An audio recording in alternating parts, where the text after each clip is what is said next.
Haplogroup R is not in Europe again for an extended period of time. They're the late ones to the European game. So I'm not discrediting. Well, if you shake your head at that, you have to prove that that's not true. They are the last ones into Europe through migration.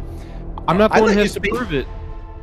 No, you're the one making that claim. I'm saying that. No, I'm not. This is what the data is saying. The earliest sample of R1b is from Villabruna Western hunter-gatherers. Haplogroup R is the last haplogroup into Europe. Are you denying that? I do not think that that's exactly true, no. The order of major Y DNA haplogroups arriving in Europe, haplogroup I is the oldest indigenous European lineage deriving from the parent IJ, present since the Upper Paleolithic in Scandinavia and in the Balkans and in Sardinia. Okay, G, E, and J arrived with the Neolithic farmer expansion. And then haplogroup R, R1A and B, so Europe and Central Asia, they are the last major haplogroup to establish dominance in Europe associated with the steppe expansions. So the point I've made throughout is that that group shows up later than the rest. I'm not discrediting European history. I'm saying the ancient European history is primarily these other groups, not R. R shows up later. And it's going to be opening statements and then 10 minutes each on the resurrection. Is that okay with you guys? Yeah, that's fine. Okay, very good. All right, the floor is yours, Rich, starting now. All right, so my opening is for the case for the resurrection of Jesus Christ. And in context, we put together this debate because we are debating the 8 criteria for who ethnic Israel is. That's my study. Aiden has responded to that, and I appreciate that. But we're starting with the resurrection of Jesus. The reason why is because ethnic Israel matters because of its claims about the Messiah, and the Messiah being Jesus Christ and his resurrection. So if he resurrected, everything he said matters, and his ancestry matters. If he didn't resurrect, then really nothing he said matters because he was a liar or a lunatic, but not Lord. And so we are hinging this entire debate on the resurrection of Jesus Christ, and then as a result, ethnic Israel matters. Here are my primary evidences for the resurrection of Jesus Christ. Just in brief. The earliest resurrection creed, which is found in 1 Corinthians chapter 15, verses 3 through 7, dates to within 2 to 5 years of the crucifixion, far too early for legend, and it names living eyewitnesses who could be questioned. So if these people were lying and this was being recorded within a few years of the resurrection, people could have addressed that at the time. So having over 500 eyewitnesses listed, including named witnesses, was significant in the early era. All 4 Gospels list women as primary witnesses of the resurrection. In a culture where women's testimony was legally inadmissible, which Josephus in Antiquities, Book 4, Chapter 8, Section 15 confirms this. Their statements were not admissible in court. No one fabricating this story in that era would have invented female witnesses. It actually hurts rather than helps the cause. So we can't apply our modern mind to it. We have to look at it according to what Josephus said. He was not a Christian, by the way. He was just a Jew. Jewish authorities spread the story that the disciples stole the body, implicitly conceding the tomb was empty. They never produced a body, which would have instantly ended the movement. And even the reason why we're talking about this 2,000 years later is because no body was ever produced. That means that there was some type of failure upon the Roman army and the Jewish religious system from maintaining that body being in the tomb, because everyone knew that Jesus claimed he was going to resurrect, and it was very important to make sure that that didn't spread. It did spread. They never produced the body. We have to answer why. Roman soldiers faced execution for sleeping at their post.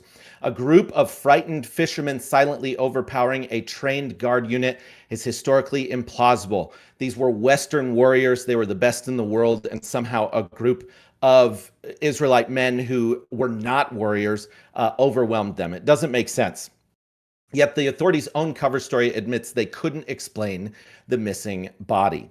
Next, the apostles suffered torture and death for claims they personally witnessed, not inherited beliefs. People do die for false beliefs. They do die for lies, but rarely for what they know firsthand to be a lie. I'm often reminded of Chuck Colson and the Watergate scandal and how quickly some of the world's most powerful men caved to pressure once they were being scrutinized. That didn't happen with these men Most of them were put to death, and John of Patmos was exiled to an island.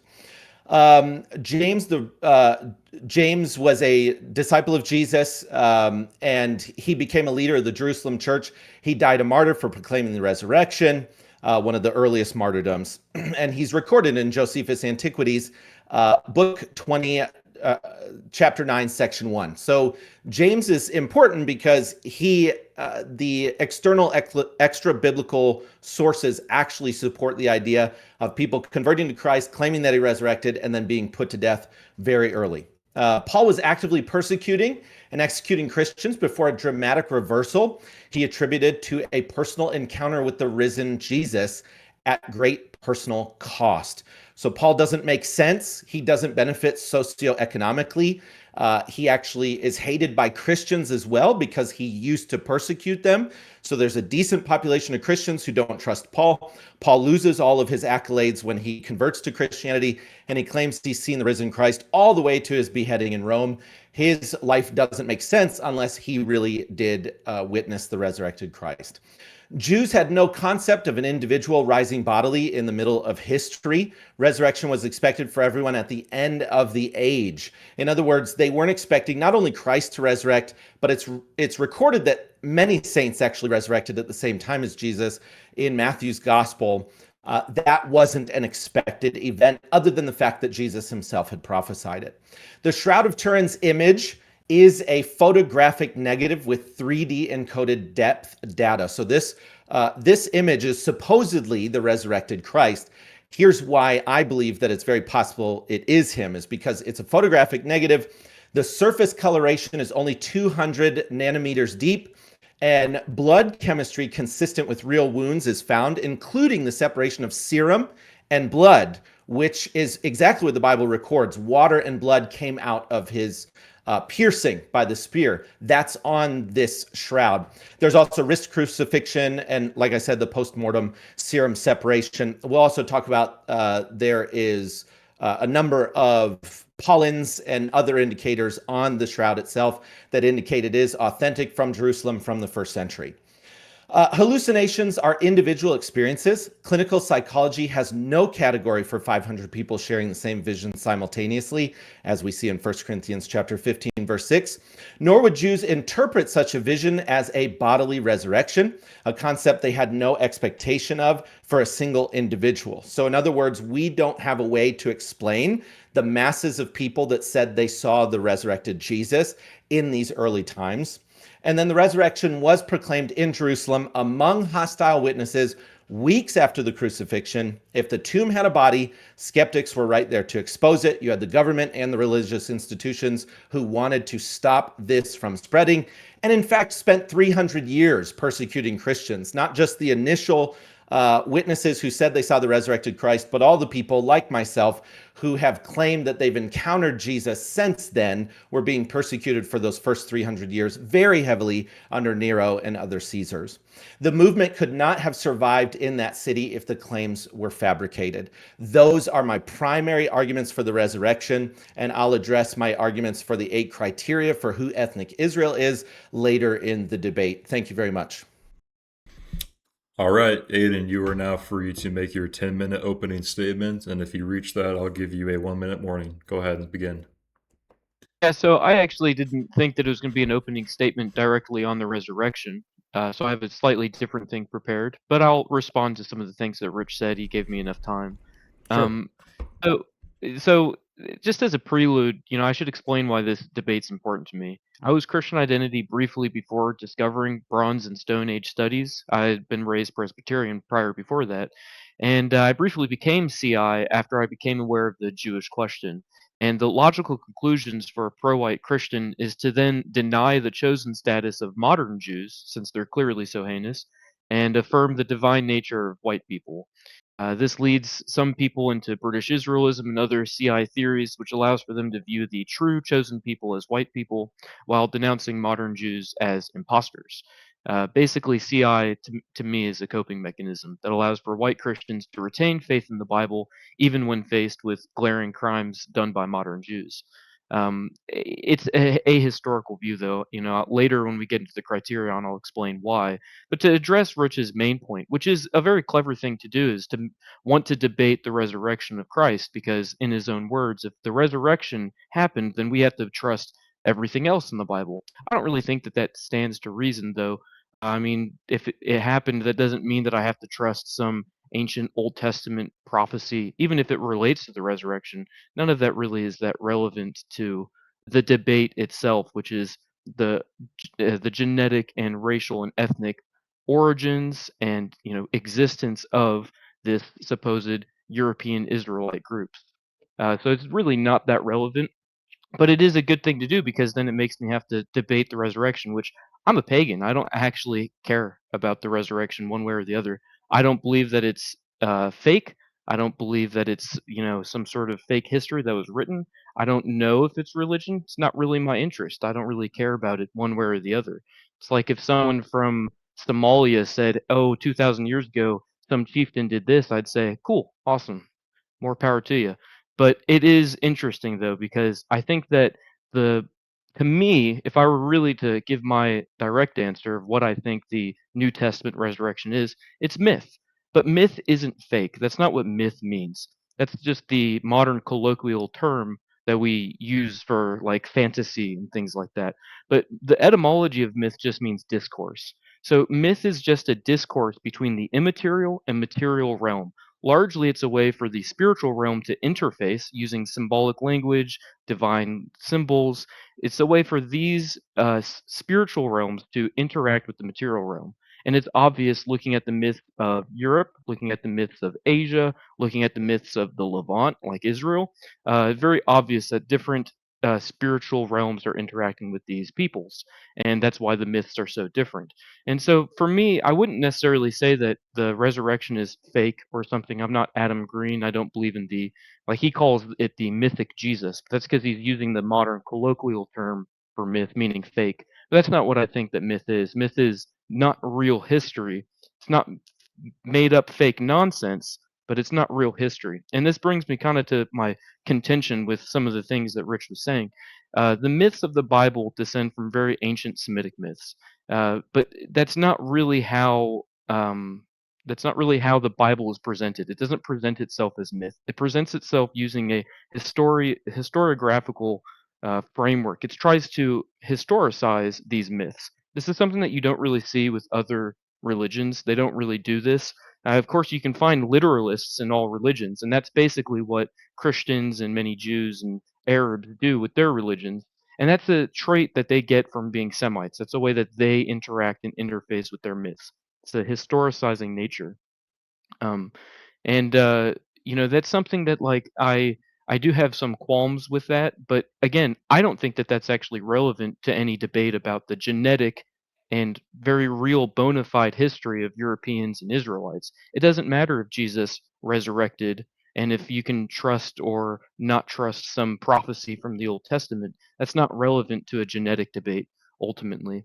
So I don't really have much more to say beyond from some nitpicks about some things that Rich had said.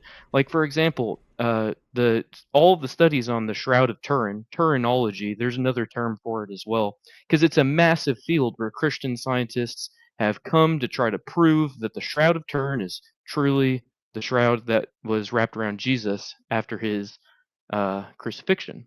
But a lot of those studies, number one, haven't been peer reviewed properly. Most of them have already been debunked. There's a large amount of the studies out to go against the Turinology, the studies around the Shroud of Turin.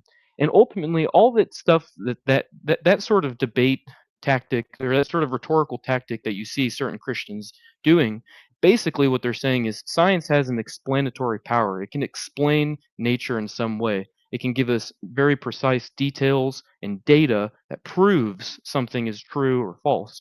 And so they realize that science has this explanatory power. So then they attempt to utilize science and to prove something from the Bible. But that's not really an accurate way to look at science or to utilize science. And Turinology is an especially egregious field for that reason. It's filled to the brim with bad science.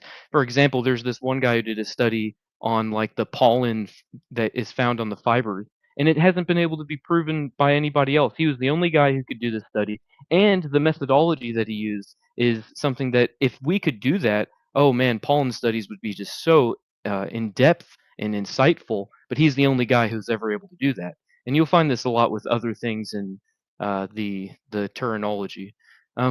There's not really many other things that I wanted to address, except I will say this: if the resurrection is true and the prophecies of Israel's regathering are real, they don't need genetic data to be true. They don't need Paul saying this or they use some woman here. They don't need any rhetorical arguments.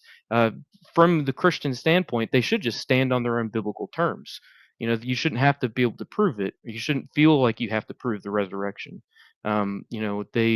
It's not necessarily something that requires a genetic argument on the aDNA record. It doesn't require terminology. It doesn't require any of that. It should just be something that you believe and have faith in. And I'm not arguing against that. Again, I don't really have a dog in the fight of is the resurrection real? Isn't it real? It's not relevant to genetic studies. Yeah, I'll hand the floor back because that's all I got to say. All right, so it seems that the main contention is on the notion of the genetic argument for Europeans being the Israelites. Would you gentlemen prefer to jump to that topic? What are we thinking? We do have 5-minute responses allotted each for this, but it seems like the opening statements and the topic of resurrection had some cross-pollination. So if you guys want, we can just do 5-minute responses to that each, just so that you can get a word in there. Rich, what do you guys think about that? Go ahead, yeah. Sure. All right, so we're going to Okay. give a 5-minute rebuttal for Rich starting now, sir. Okay, so first, I believe Aiden is obscuring the importance of the resurrection. For one, our calendar is on the basis of the resurrection. And secondly, we have to trust what Jesus said if he did resurrect. So he either lied about resurrecting and didn't resurrect, or he told the truth. And he also affirmed the rest of the scriptures. So we have a man claiming to be Lord. In fact, in John 8:58, he says, before Abraham was born, I am. So he claims to be God. That's the title God gives in Exodus 3 in the Old Testament. He makes giant claims. And so if he did not resurrect, it's all nonsense. It's all myth, as Aiden's trying to proclaim that it is. I am presenting that it is historical record and that it did in fact happen. And as a result, everything he says is of consequence, and so is his nationality, and so is the nation that he descended from. So it is all related. He's not concerned about the resurrection. He calls it a myth or, quote, not real history. But it is not a story. It is a historical record, hence the witnesses, hence the archaeological findings, hence things like the Shroud of Turin, and the written evidences, the extra-biblical evidences, Tacitus, Suetonius, Josephus, and a number of others who corroborate and converge together on the fact that there was a man named Jesus and his body disappeared. So it is not a story and it is not a myth. It's historical record. The historical record of the Bible, he says, oh, this is just like other religions. They go and do this. They just make up their myths and have these stories, but the Bible treats it like it actually happened. The problem for Mr. Aiden is that the Bible is repeatedly proven by archaeological findings and historical records. Time and time again, what the Bible records is what we find happened in the historical record or in the archaeological findings, even scientific findings of Scripture. For example, circumcision is commanded to be on the 8th day. No one knew why that was when that commandment was given. However, modern science proves that circumcision is done on the 8th day because that is when blood coagulates. Vitamin K is at its highest. So it is, time and time again, a historical record. It is an actual order of events, and it is proven to be true time and time again. The Shroud of Turin, or as he's called it, Turinology, is debated. I completely concede on that. However, there are a number of tests that have been done on the shroud by a number of different people, hardly just the pollen test. But again, it is an ancient artifact, so it's not constantly under examination. It's actually typically being kept in a safe place so that it's not deteriorating further. The problem is that shroud, for Aiden, the problem is that shroud has not been disproven, despite what he's trying to share. It has a photographic negative, which is something that the scientists have not been able to reproduce. The closest they've gotten was doing a laser test where they tried to burn the same type of image onto similar cloth, and it was exceedingly difficult to do. In other words, there was nothing in existence at the time of this supposed forgery that could have caused this photo negative on the Shroud of Turin. The blood was laid down before the image, so the blood is on the cloth before there was ever a photo negative placed onto the cloth. The fibers under the blood are colored. This means the blood reached the linen first. There's anatomically precise wounds. And again, the pollen, which we addressed, it was Swiss criminologist Max Frios-Sulzer 1 minute warning, who lifted sir. the pollen grains. Who lifted the pollen grains from the cloth with adhesive tape. A flowering plant image consistent with Judean spring is also on the cloth. There's limestone from Jerusalem on the cloth, and there's been an independently documented face cloth, which was a separate cloth that has the exact same things on it. The hoax struggles to fit because a successful medieval forgery would require an artist who somehow encoded a photographic negative and three-dimensional data, colored only the top 200 nanometers of the fibers without pigment or brushstroke, and applied it anatomically and biochemically accurate real human blood before the image. So this is a difficult shroud to create a hoax with, and that's why there is such thing as Turinology.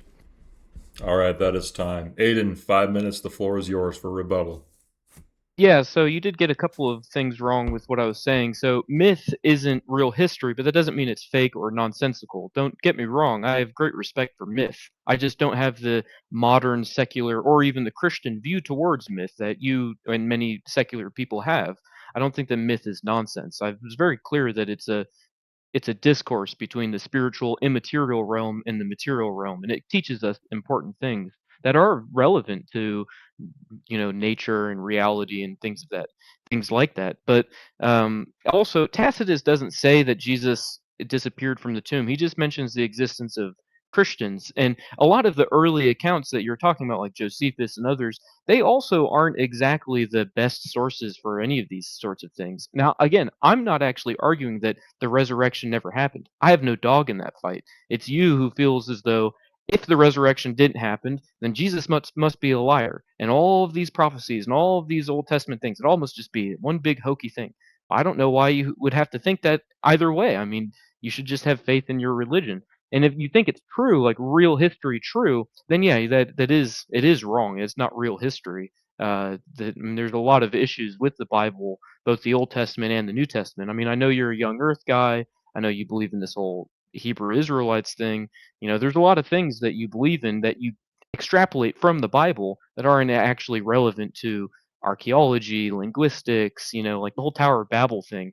Like there is a theory that maybe we all spoke one language, but that can't be proven, or at least it hasn't been proven. And it's the same thing with all of the Shroud of Turin stuff. There's a lot of interesting studies, and I honestly wish that Christian scientists would put the amount of ingenuity that they've showed into the Shroud of Turin into other fields of study. But again, I mean, they've done things that they're not able to be replicated. And the things that they do bring up, there are mainstream secular reasons for why that didn't convince tons of people that that's the shroud that was wrapped up around Jesus after the crucifixion. But you, again, because of your worldview, you have to affirm that these sorts of things are real. And you know that science is a very powerful way to do that. So you're attempting to use science to prove biblical things. None of it's relevant. I mean, even if the Shroud of Turin wasn't a hoax, which I never said that it was a hoax, even if it wasn't a hoax, it doesn't prove anything about the Bible or Jesus or the Old Testament. It's just a very interesting thing that probably requires more study. But a lot of those studies probably aren't going to agree with the Bible. So, I don't really think that any of this is that compelling to me. All right, well done, gentlemen. We're now going to be jumping into the main portion of the debate regarding the study on the European Israelites. Mr. Tidwell, the floor is yours for 10 minutes, and if you extend long enough, I'll be giving you a 1 minute warning beginning now. Okay. Aiden, just to wrap up what we were just talking about, the reason why it's important to me to prove it, I already believe, but I also have consequential beliefs of where a person goes eternally if they don't believe in a savior, which you're familiar with because of your upbringing. So my point for sharing anything that I'm sharing is actually to convince you of the resurrection of Jesus and his claims so that you can be saved. Ultimately, it's for your benefit, not mine, right? If it was for my benefit, I already believe that I'm saved as a result.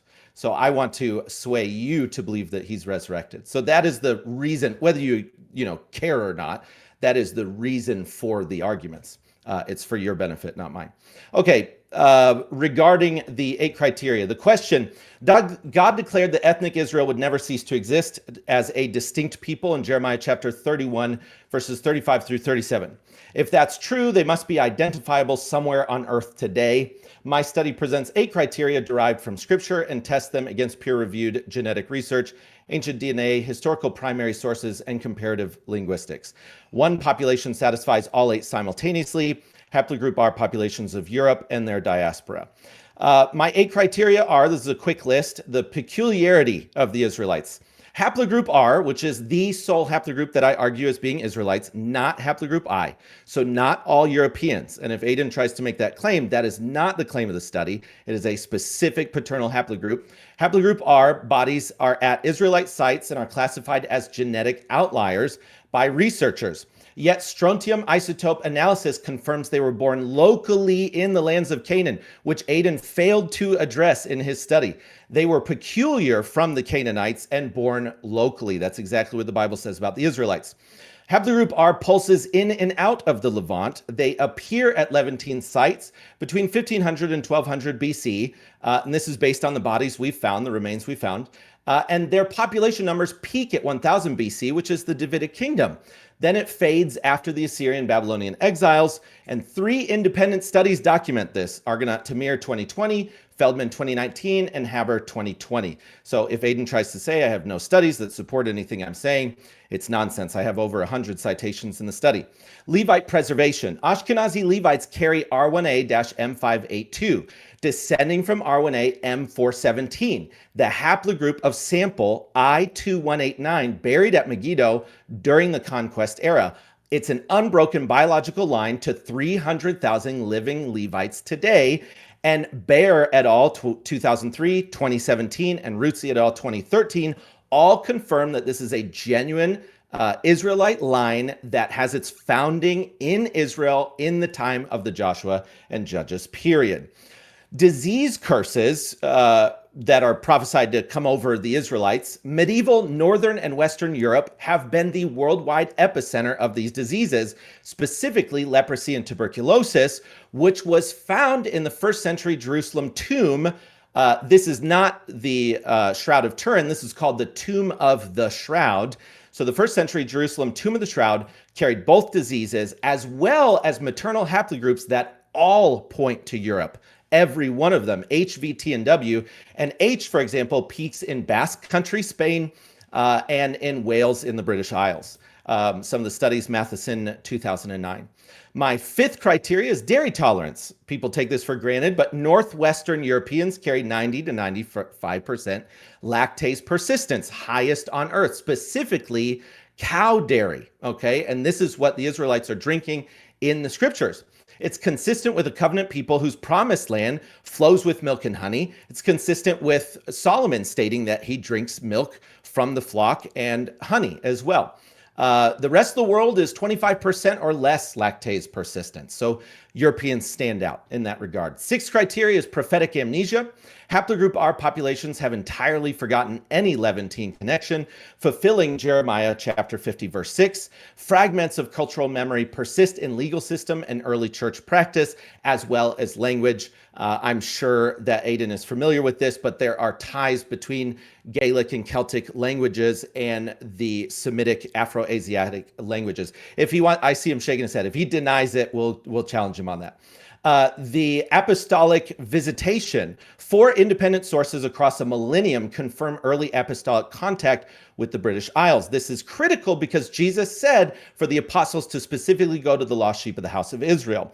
Tertullian, who is circa 197 AD, Eusebius 314, Gildas, which was a monk, British monk, in 540, and the Declaration of Arbroath in 1320. These all indicate that the apostles came very early, and in fact, it's Gildas that makes the case that they came during the reign of Tiberius Caesar, prior to the establishment of Roman occupation. Not that Romans had never been there, but there was no Roman occupation, and there certainly wasn't a Romanized church.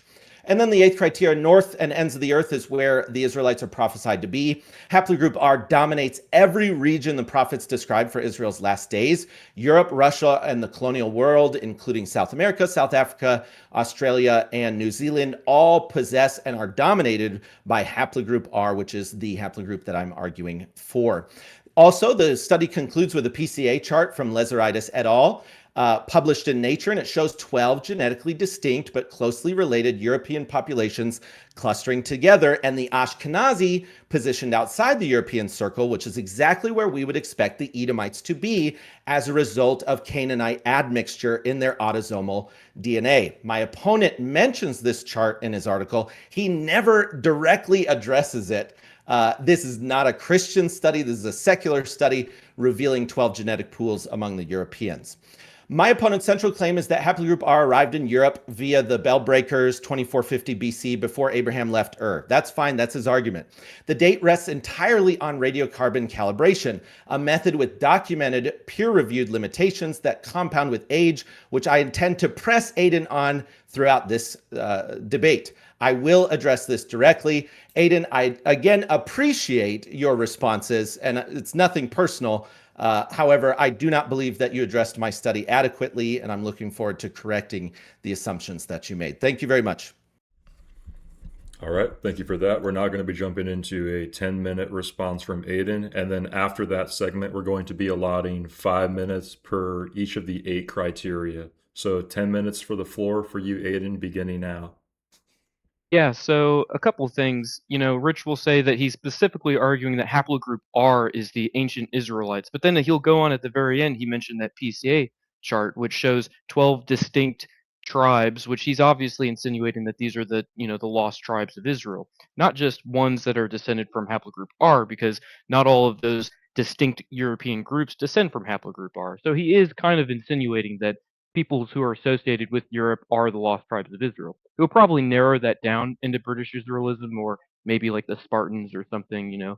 But he does, just to be fair, Rich, you are making the claim that haplogroup I specifically represents some sort of non-Hebrew European group of people. As that is something that you do mention, but with that PCA chart, you are insinuating that all of those 12 tribes or the lost tribes are represented by this PCA chart, but we'll get into the PCA stuff later. And just to be clear, I'm arguing from the well-established field of archaeogenetics, comparative mythology, Indo-European or European linguistics. These are studies that include thousands and thousands of papers and hundreds of scholars. The papers that Rich is citing from directly are made up, they're written by multiple different scholars. It's not just like one guy or a couple guys, it's many of them. And then it gets peer reviewed, oftentimes by scholars of different papers. It's a very in depth field filled with a lot of, very, very careful science. And Rich isn't being careful. He'll pick and choose and kind of go with what he wants, especially based off of the Bible. Because if the Bible's insinuating something, then he has to find something in science that backs that up, even if the papers themselves aren't actually saying that. Like for example, he mentioned these outliers, these R1A outliers. Those are directly associated with the Philistines in that paper. They're not associated with Israelites, and those haplogroups remained. Some of them are even around today. They didn't just completely disappear, and they never pulsed into and pulsed out of. They're directly related to the Bronze Age collapse. Most scholars relate them to the Pelasgians, the ancient, Hellenic peoples. And most scholars also are very keen to be careful about what they call downstream subclade research. And so a lot of the claims that Rich is making are all based on a very faulty view of haplogroups. Basically, if you can find R1A in Israel and you can find R1A in Europe, they must be the same people. That's not the case, and that's because haplogroup R, haplogroup R1b, R1a, haplogroups I and J, these are incredibly ancient haplogroups, and Rich will just say, no, they're not, because you can't trust radiocarbon dating.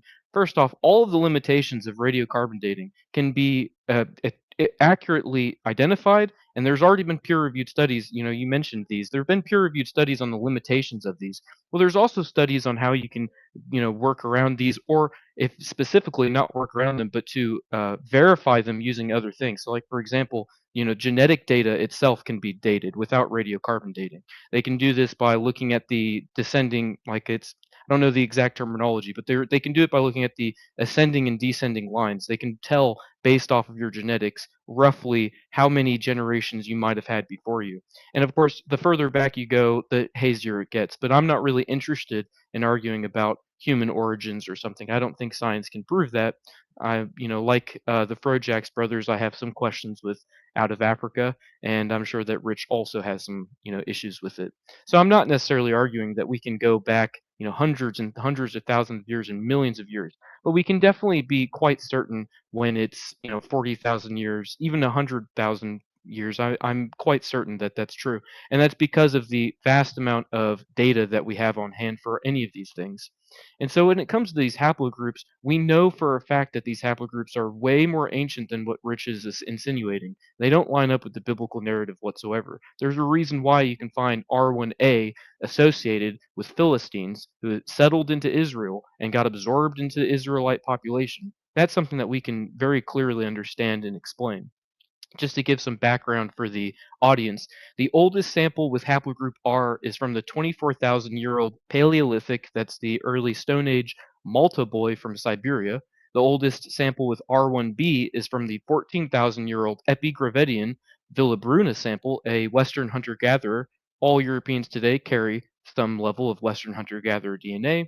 And the oldest sample with R1a is from the 12,000-year-old Peshenitsa burial in Russia of a Mesolithic hunter-gatherer. These dates are not just affirmed through one or two radiocarbon dating studies, they're affirmed through a myriad of them, largely not just with the actual skulls and skeletons themselves, but with the tools that they use, and very rare, but sometimes clothing. We do get some bits of clothing at times. And so there's many different ways that we can cross-examine and compare to try to get accurate datings. And again, the methodology for these things are very, very concise, and they know the limitations. It's not like people who disbelieve in radiocarbon dating are bringing up something fascinating. Usually it's the scientists themselves who are pointing out the limitations. But because lay people don't understand any of this, they just take those and run with them. So haplogroup IJ diverged into I and J 43,000 years ago and are related to very archaic hunter-gatherers of the Stone Age.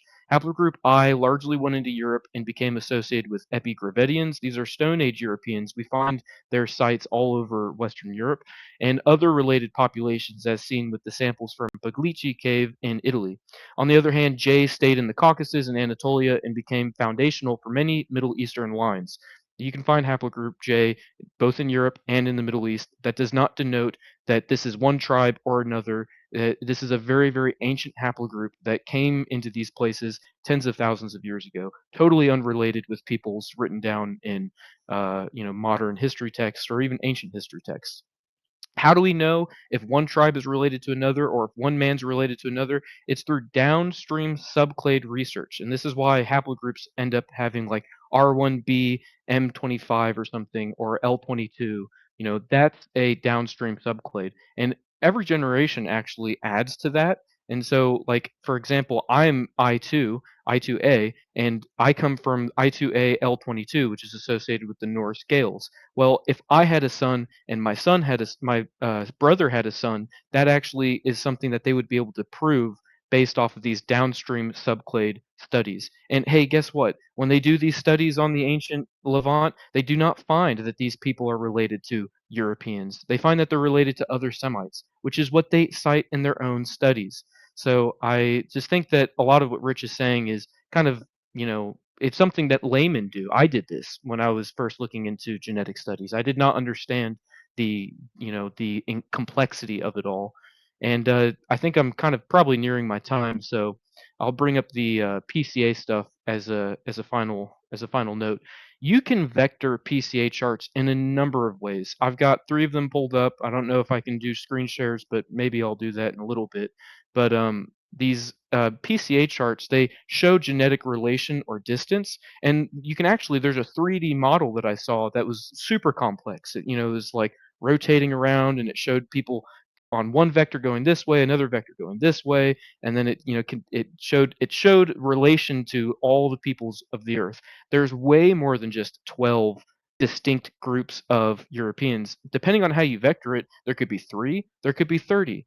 Every ethnic group could be shown as being distinct.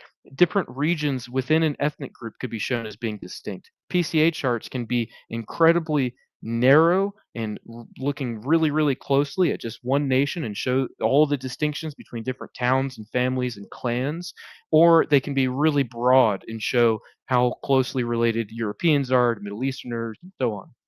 There's a reason why Ashkenazi Jews plot right in between Europe and the Levant. And hey, guess what? It's really surprising. It's because they've mixed with both groups. Now, most of their genetics can be traced directly back to the Levant, which there's a myriad of studies on this. So I don't really know why the Christian 1 identitarian minute. people will try to. Yeah, I don't know why they'll try to bring up genetic studies when there's genetic studies on Jews, Sephardics, Mizrahis, Ashkenazis, and they all carry genes that go back to some Semitic Levantine group. So that's all I've got now. All right, we'll now be jumping into 5 minutes for each of the 8 criteria. Beginning now, 5 minutes for Rich Tidwell. Begin. Okay, so Aiden's primary point is he is basing his view on the fact that carbon-14 dates can be trusted. The problem with this is that int-cal calibration degrades with depth. So int-cal 20 uses tree rings called dendrochronology, coral, marine sediments to reconstruct past C14 levels. The tree rings can extend back allegedly to 14,000 years with reasonable confidence. Beyond that, calibration relies on marine and other error ranges and assumptions. We know that there are offsets because of the Levantine offset, because of the reservoir effect, but the primary issue is the magnetic field problem. Carbon-14 is produced by cosmic rays hitting atmospheric nitrogen. Earth's magnetic field modulates cosmic radiation. Paleomagnetic data confirms the field was varied significantly. A stronger magnetic field in the past would suppress C14 production, making organisms from that era appear far older than they actually are, potentially by thousands of years. This is a serious technical objection to deep prehistory radiocarbon dates. It affects all the migration data. It affects everything. So the more thousands of years you go back, the less accurate it is. And so it's important that we address the fact that I am challenging those C14 dates. And also to challenge something he said, genetic data does use C14 dates to determine the timeline for mutations, because when those bones are found, they date them. So that helps us to understand when the mutation is. However, again, that can be skewed by not knowing how much carbon-14 is in the air or how heavy the cosmic radiation was. Okay, so actually point 1, the criterion 1, peculiar from the Canaanites. His objection is that our haplogroups in the Levant just reflect a mixed region. Aegean traders and what have you. In his study, if you haven't read it, you should read both of our studies. My response is he never mentions strontium isotope analysis, and he didn't just now in his rebuttals. SIA confirms that these are individuals that I'm arguing were born locally in Canaan. Aiden, you have to address this.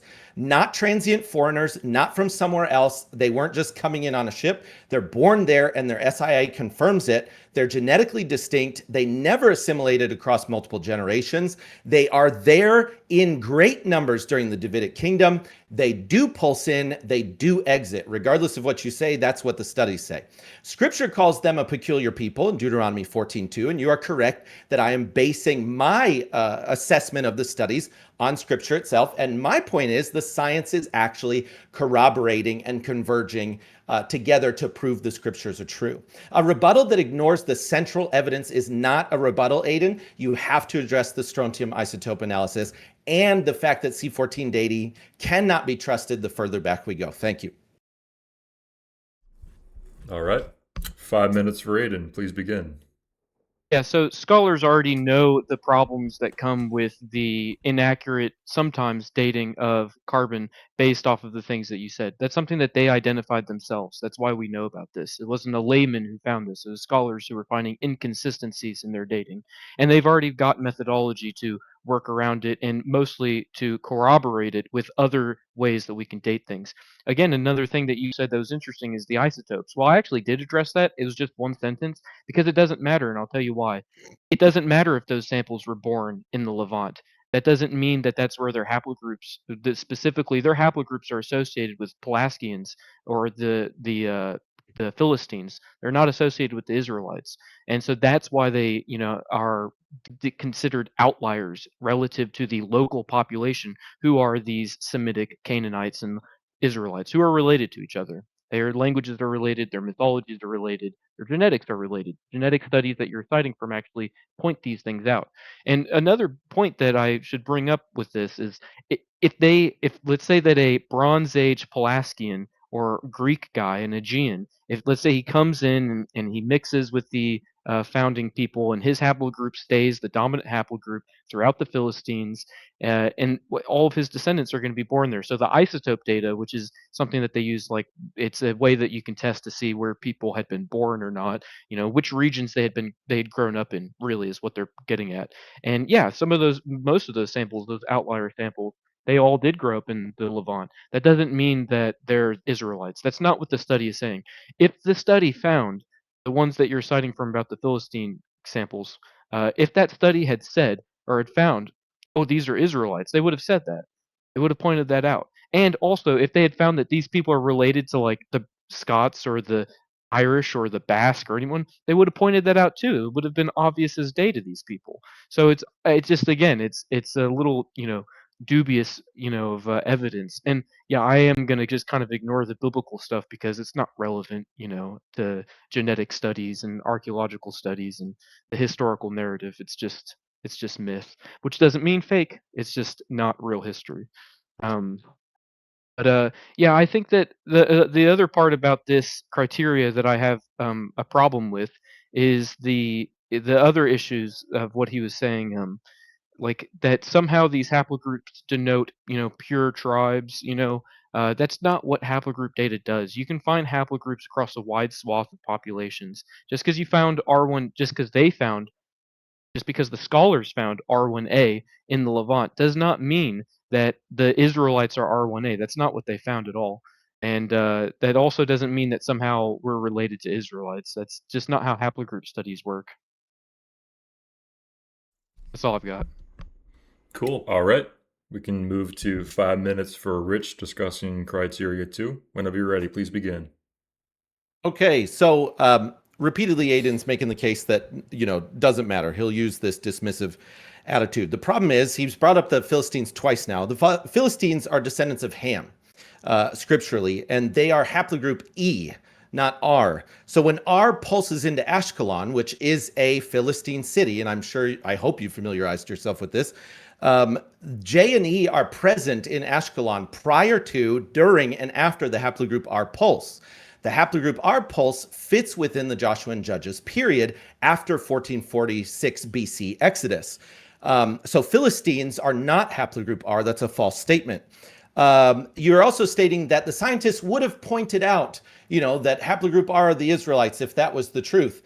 This just isn't true. Again, they're stating which haplogroups are in the area, not necessarily who those haplogroups are. And going back, this is a later criteria, but Ashkenazi Levites are haplogroup R1A, and the studies do validate the fact that haplogroup R is an Israelite haplogroup in those circumstances. My argument is that J and E are the Edomites, which historically, regardless of the Bible, converted to Judaism about 125 years prior to to Christ's birth and to the first century. So scripture and science also aligning is real history. So you can't dismiss the book. That just shows a cognitive bias against the book. You can't dismiss the book because you don't want it to be true. When it states historical facts, they are historical facts. It doesn't matter that they're in the Bible. They are true.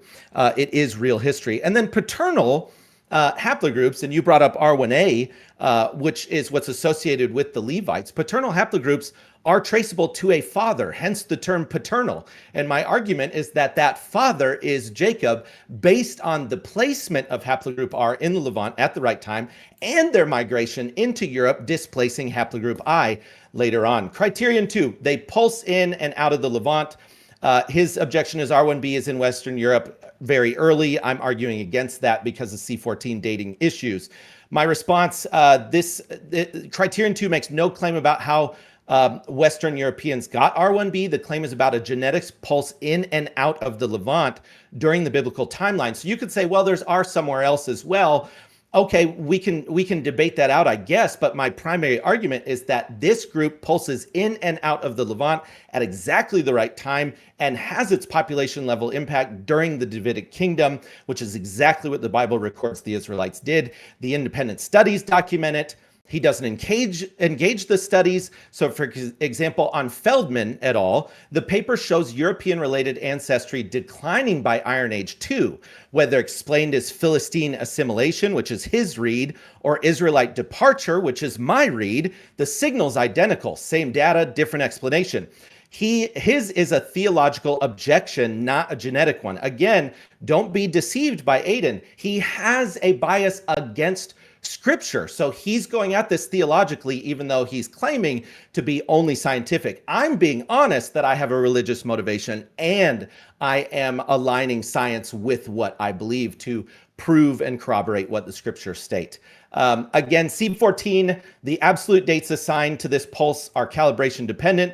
The relative signal appearance and disappearance is not. So we can argue C14 exact precise dates. They're way more accurate during the Levantine period. I think Aiden would agree. And as a result, haplogroup is not there. Haplogroup R is not there. J and E is there. And then R pulses in, has a peak during the Davidic kingdom, and then pulses out because of the Assyrian and Babylonian exiles. That's it. Thanks, guys. All right. 5 minutes for Aiden. Please begin.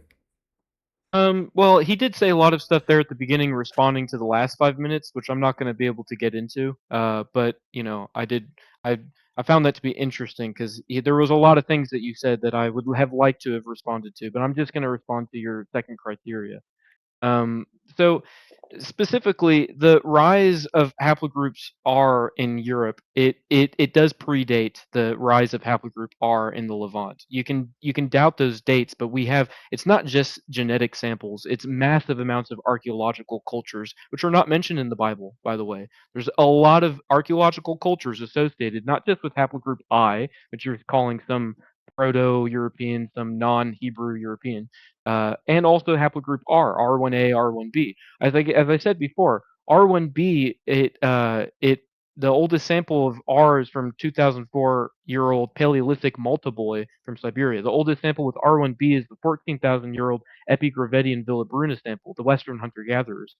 That's a long time before Israel. So there, even if there was a pulse of R1B or R1A or any haplogroup that you're trying to associate with the Europeans specifically, even if that pulsed into Europe, into Israel, that doesn't mean that that's the specific subclade that all Europeans are descending from. So again, like we know the subclades of Europeans who carry R1b, R1a, and they do not come from the subclades of Israel. They're totally different, divergent lines.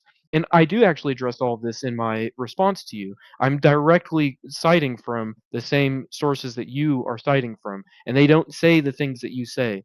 You think that maybe these scholars would have walked away thinking, that we were the true Israelites, but that's not at all what they think. So I don't know why you are citing from them in the first place. And again, also with the whole thing, I'm interpreting it as if the Philistines are got absorbed into Israel. No, that's what the study found according to the autosomal DNA. The haplogroups might have diminished, but you can still find R1A in the Levant after the fall of the Philistines. You can find it associated with the Hittites, who also carried R1A. You can find it associated with some Egyptian eras who also carried faint amounts. You can find it with the Assyrians who also carried faint amounts. And again, you can find it with the later Levites who left at a later time. And so that doesn't mean anything ultimately. Haplogroup data is not enough to prove genetic relation or even genetic origin. Now, if you go back far enough in time, like when the first sample of R1A is found, yes, you can be able to trace the subclades and you can prove relation and descent to that subclade. But that's thousands of years ago. There's tons and tons of tribes in between that ancient site and the sites that you're attempting to associate with them. And again, that just ignores a vast amount of European history that, like a lot of tribes and a lot of peoples with totally different haplogroups, you're just ignoring all of those because you are focusing just on this R1A, R1B. That's the true Israelites. Well, they don't even find significant amounts of R1B in these studies. They're mostly focusing on R1A. And you would probably say that the R1Bs are Israelites, I would imagine. And so I just don't think that it's a good enough piece of evidence. And again, the pulsing into and exiting out of, that's I'm gonna this is the point that I'm trying to make. It's not relevant because that's not what the studies are finding. That might be what the Bible is insinuating, but that's not what the studies are finding. They would affirm those things. Instead, you find that the Philistines, who are related to Aegean peoples, you can say, well, the Bible says they come from Ham. Okay, cool. That's not the actual genetic and archaeological history of these people. They are a mixture of Hellenic, well, not Hellenic, but they're a mixture of Aegean peoples and Semite 1 minute. Levantine peoples. And they do get absorbed into the population. And their haplogroups do remain in small numbers. So it's really not relevant. Now, I would like for the next one for us to focus on each criteria so that we're not going back and forth right now. We can do that later. Yes, on that note, after we go through each of the criteria and also the PCA maps, if you guys want to get into that, we can do a back and forth where you guys can kind of just let loose and address all these different issues. So we're going to do 5 minutes now for criteria 3 for Mr. Tidwell. Please begin. Okay. So again, even for my other criteria, again, Aiden's basis is that these older samples of haplogroup R are far before, the story of Israel, and I think he would agree that's his primary argument by tens of thousands of years. By the way, so these bodies that he's citing are very old. The problem with that statement is there's several issues. 3700 BC is actually, which it marks the early dynastic period of Sumer and some of the earliest cities, Uruk, Ur, and Eridu. Okay, our studies, there's a study called Spatializing 6,000 Years of Global Urbanization from 37 BC to AD 2000. This study indicates that the earliest we have confirmed cities is 3700 BC. Okay. That again compresses our timeline on cities and people living in groups together. The radiocarbon dating that he continues to bring up, it's not as certain as he's presenting, especially the older the dating gets. So haplogroup R fitting the Israelite signal makes sense when you understand these problems with carbon-14. He's presenting it like there's, just a consensus that C14 is trustworthy at 8,000 years, and it's not. Also, he hasn't addressed the fact that there was a flood, not just recorded in the Bible, but a worldwide flood that buried a massive pre-flood biosphere and slashed the C12 and C14 baseline, and it coincided or triggered a magnetic field change that altered C14 production. So that released vast old carbon from rock, sediment, and volcanic activity into water and air. The InCal curve, which he's depending on, is built entirely from post-event proxies. It cannot detect a discontinuity it never sampled. So a single pre-flood organism could read as 8,000 BC or far older while actually dating to within the young Earth window and also dating haplogroup R to being much more recent than what Aiden is claiming. Okay. So for the criteria, the Levite genetic preservation is criterion 3, which we've already brought them up some. He concedes in his study that the Ashkenazi Levite R1A finding is real and genuinely interesting. In other words, that they are genuine Israelites. The time to most recent common ancestor measures when living carriers last shared a common ancestor, not when the lineage originated. An endogamous priestly caste passing through a diaspora bottleneck compresses that timeline regardless of actual antiquity. So the subclade chain, M14 to M582, which he's brought up, he seems to understand subclades, establishes descent, and the time to most recent common ancestor doesn't erase it. So his refutation confirms my thesis. I argue the Levites are the authentic Israelite remnant within modern Judaism. The non-Levite Ashkenazi carry predominantly J and E haplogroups, which existed before, during, and after the haplogroup R pulse in the Levant. And yet we have these 300,000 or so Ashkenazi Levites carrying the R1A signature. And they were buried, to address his R1B claim, they were buried with R1B as well. So there's R1A and R1B both at Megiddo and these Israelite burial sites. He never distinguishes Levite from non-Levite genetics because it would expose the precision of my argument. 1 minute. So the Ashkenazi are J and E. I am claiming that the Levites, due to endogamy, maintained the original signature, while the converts, who were haplogroups J and E, simply became Jews by conversion, and that's corroborated by the fact that the Idumeans were converted by the Hasmonean dynasty in 125 BC by force and became part of Judaism from that point forward, but were not considered real Jews because they weren't paternal descendants of Jacob. Thank you.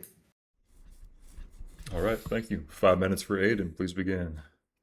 Yeah, so I did address all of this in my criteria, and it is interesting, largely because of this founder effect, and the bottleneck that you brought up. That's a pretty rare event to happen in genetic science, and it's really easy for us to use those to then associate different living populations with ancient populations, with which, again, why would we even associate any of these groups together? It's because of the studies and data that these people are pulling out, both with the genetics and with radiocarbon dating. So I mean, like, you're citing from studies where they use radiocarbon dating often, and that's not the only way. They corroborate that with many other things. As I said, like, they can look at your genetics and tell based off of your genetics how many generations you might have had and how that relates to different things.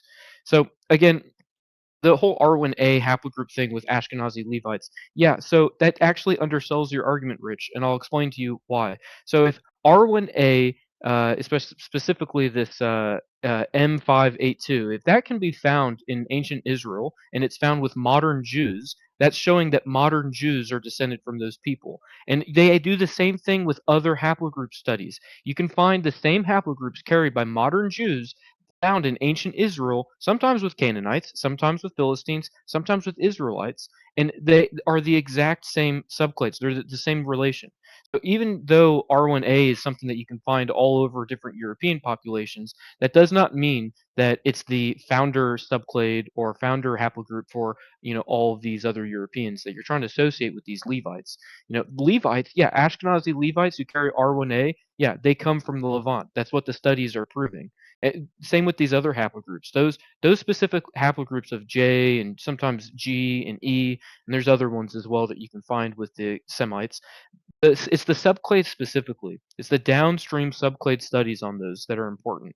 And all of them, whether it's Mizrahi Jew, Sephardic Jew, like, I got a list of genetic studies that I can send you after this, and I'm sure that you'll be interested in going through it to to build your worldview more. I don't expect to change your opinion, but I'm trying to explain something to you because I was confused about haplogroups for a long time as well.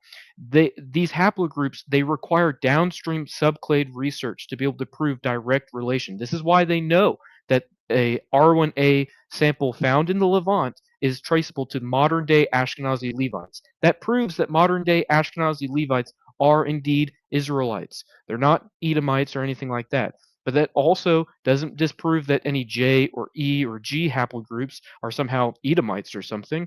No, because you can find the exact same samples living in the exact same places. oftentimes in the same archaeological context. That's why they call it archaeogenetics. It's not just genetic studies, it's also archaeological studies. The places where they find these things, like specifically that one at Ashkelon and at Megiddo, they associate that with the Philistines, not just because of the genetics and the autosomal, but because of the archaeological context. They can also do this with like Egyptians and Hittites in the area. I was just reading a Hittite study where that's the entire focus was the even though the genetics at this site was just like all these other Levantine peoples, they knew that it was a Hittite location based off of the archaeology. But you would probably question some of the dating on that because of the radiocarbon. And yeah, this is a really interesting criteria. I do find this one to be interesting. I mean, because of this whole, founder effect and the way that their genetics bottlenecked, so that 52% of them carry the exact same haplogroup with the almost the exact same downstream subclades. That's pretty interesting. But again, that just shows that they come from that region. That doesn't mean that they're somehow distinct from these other groups. They're autosomal. They still map on PCA charts next to other Ashkenazi Jews. They don't map with us. They're not somehow some, Levite remnant that got caught up with these Edomites, because what's the other 52% of them, or 58? What's the other 58? Well, it's not R1A. And they plot right with those people who sometimes carry J and E. And hey, guess what? You can find Europeans with J and E haplogroup. That doesn't mean anything ultimately. It's autosomal DNA. It's archaeology. 1 minute. And, things that we'll get into later, like linguistics and stuff. All right, thank you. That was criteria 3 or 4. I just want to make sure we're keeping track here. 3. That was 3. All right. Rich, whenever you're ready, we can jump into criteria 4, sir. 5 minutes. Okay. So criterion 4 is leprosy and tuberculosis. This is an important one because it's on the basis of the Tomb of the Shroud, which was located in Jerusalem and was excavated, and it's from the 1st century, so it's from the right time period. I will mention a side note. There was a male buried in this tomb with hair. They did not give us the paternal haplogroup, which is bizarre. I get that there are some scientific explanations for it. However, it is bizarre. They did give us the maternal, and they did give us the diseases of the bodies. The diseases of the bodies are, of course, tuberculosis and leprosy, which we mentioned earlier. Those did peak, and this is outlined in my study. Those did peak in medieval times in Europe, and then tuberculosis, both Europe and the United States. So the diseases being found in Jerusalem are peaking in a specific population on Earth, again, pointing towards Europe, and as I'm arguing, haplogroup R. Now, all we got was maternal DNA for the ladies, which was H, V, T, and W, okay? And again, I mentioned this earlier at the beginning, haplogroup H peaks in Wales. It's the highest on Earth in Wales. It's also high in Basque Country, Spain. V, T, and W also are in Europe and Central Asia. They all peak in those places. That's significant because that means that the group that carries that, who clustered in Jerusalem, then clustered over in European areas.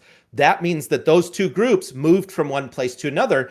And back to the previous criterion, the Levites did the same thing. That bottleneck that he admits is pretty important actually shows that they originated in Levant and then moved to Europe before coming back because of the Balfour Declaration in the 1948 war. So the migration patterns of the haplogroup R and the maternal haplogroups is pointing to Europe, and it's pointing to a specific haplogroup paternally, but also maternally, and also the diseases are occurring at the highest levels in those exact same regions. To address one more thing that he had said that none of the studies indicate that haplogroup R was pulsing. That's essentially my entire argument, is that haplogroup R meets all of these criteria that the biblical record sets forth. Haber et al. In 2020, their study in 2020, says this, during the Iron Age, 1000 BC, people with Anatolian and Southeast European ancestry admixed with people in the Near East. And then it says more later in the study. This is another quote,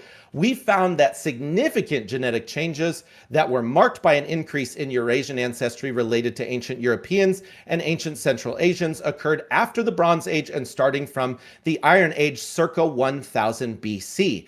all of my arguments are hinging on that notion that there was a baseline peoples, which was haplogroups J and E. This R pulses in the same way the Bible says they do.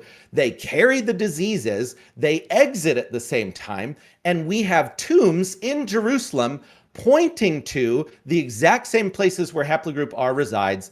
Those women are in Wales and in Basque Country, and those people are the highest carriers of leprosy and tuberculosis. This is significant. All of these criteria together are weaving a picture that the Bible first painted. There's a peculiar group that shows up in the Levant and leaves. And time again, it is haplogroup R, and this criterion proves it as well. Thank you.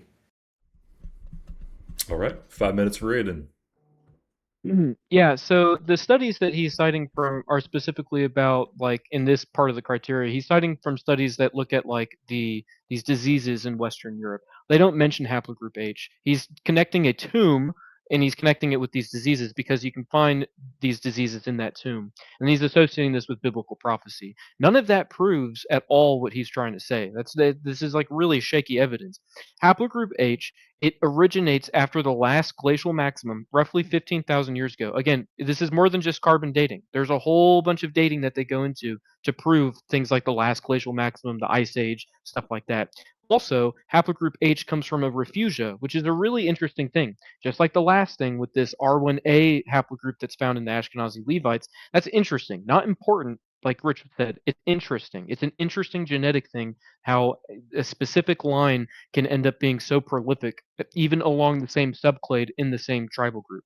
And that's what haplogroup H is for a lot of Stone Age Europeans. And it spread all throughout the Middle East, Central Asia, North Africa. It's a really, really prolific ancient maternal haplogroup that originates in Europe with a European group of people.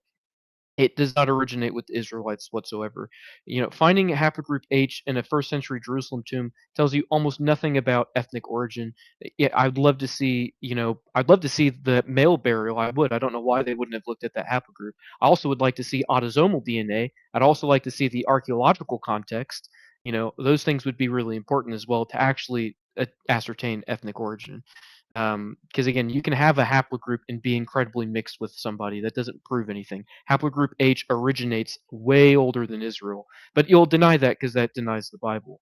So again, to use an analogy, I use this in my paper, and I think it's really important. If I found the maternal haplogroup A2, which is common amongst Native Americans, and let's say that I found that it had tuberculosis in it and it was buried in a Roman tomb, that wouldn't somehow prove that the Native Americans are the lost tribe of Israel, which is what he's trying to do with this whole maternal haplogroup H burial at a tomb, and somehow because of the disease prevalence. Yeah, the studies that he's citing from about these diseases don't mention haplogroup H, and other female haplogroups, mtDNA haplogroups, were present in these places, like in Wales and in Spain. Yeah, and they also were affected. That's because these diseases aren't being caused by some sort of curse from the God of Israel. No, no, no. They're being caused by a massive increase of city development and and I don't want to say industrialization because that's not right, but a massive increase of trade with foreign places that already had these diseases. And yeah, Western Europe did get hit pretty hard. Other places got hit hard as well. And there's no proof that one specific haplogroup or female haplogroup were particularly hit worse than others. Because again, like even in Wales, you can find multiple different haplogroups and subclades. So it's really, this criteria doesn't actually prove anything. And I wasn't convinced by it whatsoever. I mean, these diseases pre-exist these places. These diseases come from a different place. They were brought there largely through trade. The reason why they impacted these places so hard is because of the increase of city planning and city development and trade with foreign places. And other places got hit hard by them as well. And you can find other haplogroups in these areas. So associating the disease with some curse from the Bible, and then with this tomb, some Roman era tomb in Jerusalem, and saying that somehow proves that we're Hebrews. I mean, that didn't even make any sense. That's all I've got for this one. All right. Moving on to criteria 5. 5 minutes for Rich. Please begin, sir. Okay. Real quick, they do mention haplogroup H. Matheson et al. In 2009, you stated that they did not mention haplogroup H. They did. All four of those was in Matheson et al., and that's why I included it. H is in Basque Country in Wales, like I said, V in Fennoscandia, T in Eastern European Udmurts, and W in Finland. Also, the diseases were highest in Europe. I never said they didn't occur somewhere else. I said they were highest in Europe. You brought up mutation rates. Those can occur at any time. And again, we've already discussed this repeatedly. In fact, we should have a debate on just carbon dating. They are going to be skewed by the dating of the remains. That's how we're getting those dates. And also, they are assumptions. So I believe you're being intellectually honest. They are assumptions. There is a mathematical assumption on when a mutation occurred. I'm not just using just that mutation. I'm using archaeological historical record as well as these genetic tests, and then of course scripture. Also, please don't let Aiden, trick you into thinking that he is the one who doesn't have a religious bias. Being a pagan and believing in the gods that he has, he does have a vested interest in disproving Christianity so that his gods are real. He has a bias against my study before he even reads it. So please don't be deceived by that. I'm simply being honest that I believe Jesus is Lord and is God over all, and he is acting like he's purely science. Criterion 5 is dairy tolerance. His objection was that lactase persistence developed in European steppe populations thousands of years before any Israelite migration. That again goes back to arguing over C14. My response is that he's correct that the mutation was under selection in steppe populations according to the science that says, oh, our carbon is accurate. That would be before biblical timelines, but modern science doesn't actually account for the flood narrative and the changes to carbon levels as a result of the flood. And the flood is not just a biblically recorded event. If he wants to press me on that, we can talk about, who has recorded it as well. The criterion also does not require Europeans received lactase persistence from Israelites. It requires that the population satisfying all 8 criteria possesses the highest lactase persistence on earth, consistent with a pastoral covenant people. In other words, the population has to satisfy this. They have to be lactase persistent or tolerant. The truth is, and I hope, Aiden, you'll at least concede to this, Europeans are the highest with a 90% and up lactase persistent, and the rest of the world is 25% or less. And so if we're looking for people that drink milk according to the Bible, there's one population that can fit that. That doesn't mean every haplogroup within that population. Again, I'm not arguing all Europeans are Israelites, but I do believe that the evidence points to haplogroup R over and over. And yes, haplogroup R has a high dairy tolerance. If the Proto-Israelite lineage shared deep ancestry with steppe pastoralists, R from the Shemite pool, high dairy tolerance is a heritage trait. Now, I would argue, that haplogroup I, which are the indigenous Europeans, also have a high tolerance because they're also Shemitic. So I do not believe they're descendants of Jacob. I do believe they're descendants of Shem, which goes back to one of my foundational beliefs that there's 3 genetic pools on Earth primarily, and science does show this, and that they all correlate to the 3 sons of Noah. So I and J and R, I would expect them to have some level of dairy tolerance, and R, being the Israelite, to have the highest of that trait.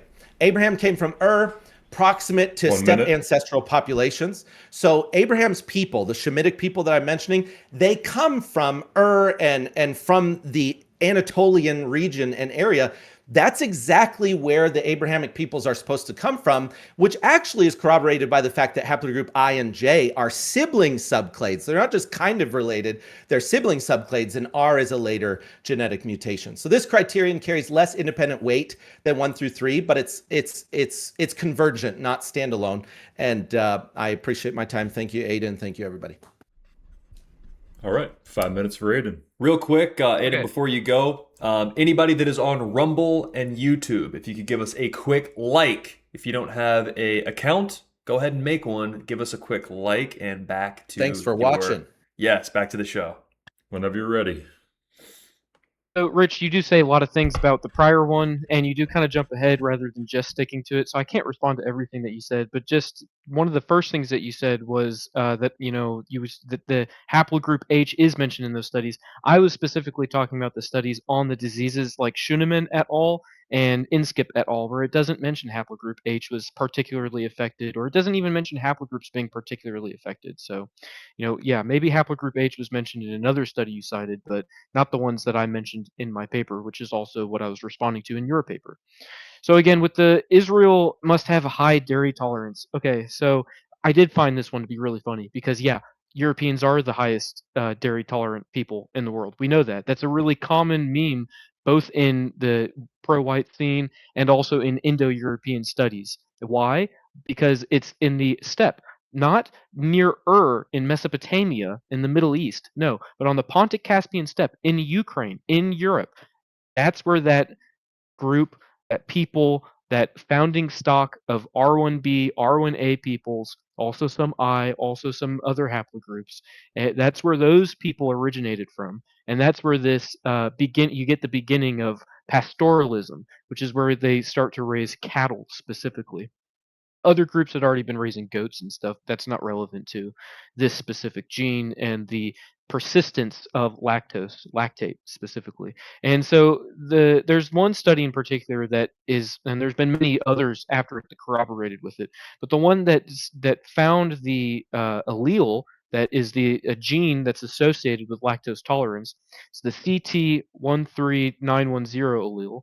And yeah, they dated it to approximately 5,000 to 10,000 years ago. There's a reason why there's such a wide array, and it's because some people have argued that you can find the alleles that are associated with this allele in much older populations of people who had already been raising goats and sheep and horses. Horse milk was some of the first milk that we ever actually consumed prior to cattle milk.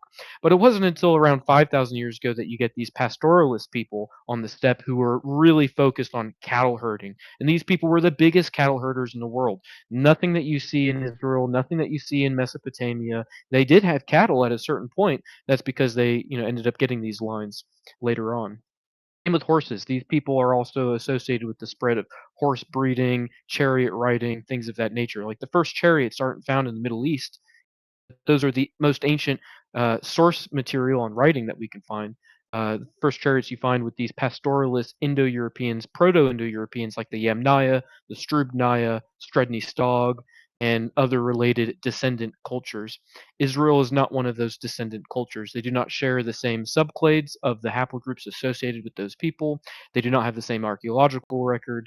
And so ultimately, this is another weak and shaky argument because, yeah, you can find this gene this allele, you can find that outside of the pastoralists. This happens through genetic drift. This is where, because of mixing, like say I go and I live with a bunch of Africans, it's possible that after 1,000 years, my genes become dominant, especially positive genes, genes that code for things that are really useful, like drinking milk. And that's why you can find varying levels of this gene across the world. I also do want to point out there are other genes associated with lactose tolerance in other parts of the world. It's not just this specific allele, but this allele is the one that originated on the Pontic-Caspian steppe with the Proto-Indo-Europeans, not in Ur, not in Israel. And again, the ancient Israelites are not, like, especially like the ancient Levantine peoples associated with the Israelites, they're not particularly high in lactose tolerance. It is Europeans who have that. And just as a final note, I know I'm probably running out of time. Yep, 1 minute. There is a Taoist text that mentions some Chinese group as coming from the land of milk and honey, and they're not particularly lactose tolerant, and yet they still have a myth that says that. It's almost like milk and honey are signs of wealth rather than some sort of gene and allele. Maybe that's the case. I would assume that that's probably where that biblical quote comes from, not any sort of specific association with lactose tolerance. All right, moving on to criteria 6. 5 minutes for Rich. Please begin. All right. Aiden, I'm able to address the points that you're making within the 5 minutes. I think you should be able to do the same. You did conveniently leave out Matheson in your response, and that is one of the studies, and they converged together to make the same point. And my primary point was that only dairy-tolerant people could be Israelites. Not that all dairy-tolerant people are Israelites, but only dairy tolerant people could be Israelites, and haplogroup R fits within that. Again, the allele, occurring thousands of years prior, I would argue against the C14, but let's say it did. It still doesn't matter. My argument is not that all dairy tolerant people are Israelites. That's how you treated the argument. The Bible specifically lists cattle as one of their livestock and one of their primary, and that Solomon drank milk from cows specifically. So Asian milk isn't automatically the same. Okay, so criterion 6, prophetic amnesia. His objection is that Celtic VSO, or verb subject object syntax, has an internal pi explanation. Number 2, Anglo-Saxon law is Germanic, not Hebrew. Number 3, Celtic Saturday Sabbath is a 19th century fabrication. We're going to test that. Number 4, Norse-Irish traditions traced to Scythians, not Israelites. Okay, so my responses are, on linguistics, the 1872 Strauss source is a doctor. He is making the case. I'm not presenting no linguists or no one who has any sort of knowledge in that area. I don't claim to be a linguist. I'm citing someone else's work. The Celtic VSO, syntax does align with biblical Hebrew even more. And I go over this in my study, even more than it does with modern Hebrew and even more than with Arabic. So, we have to explain why there's an affinity there at the very least. Okay. Now I'm submitting that's because it's part of the amnesia. Of course, Aidan would argue against that. On Celtic Church, he overstates scholarly consensus. Adamans Vita Columbae records practices differing from Roman convention, including rest day observance. The unified, quote, Celtic Church versus Rome framing is partly Reformation era, but distinctive Sabbatarian resonant practices are attested. And Aidan, I can give you those citations.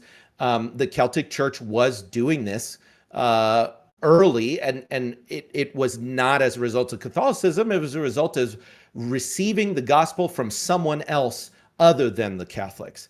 On the Scythian origins, he says Norse and Irish traditions connect us to the Scythians and offers this as proof they're not Israelites. But Scythia is precisely where 2 Kings chapter 17, verse 6 places the Assyrian exile.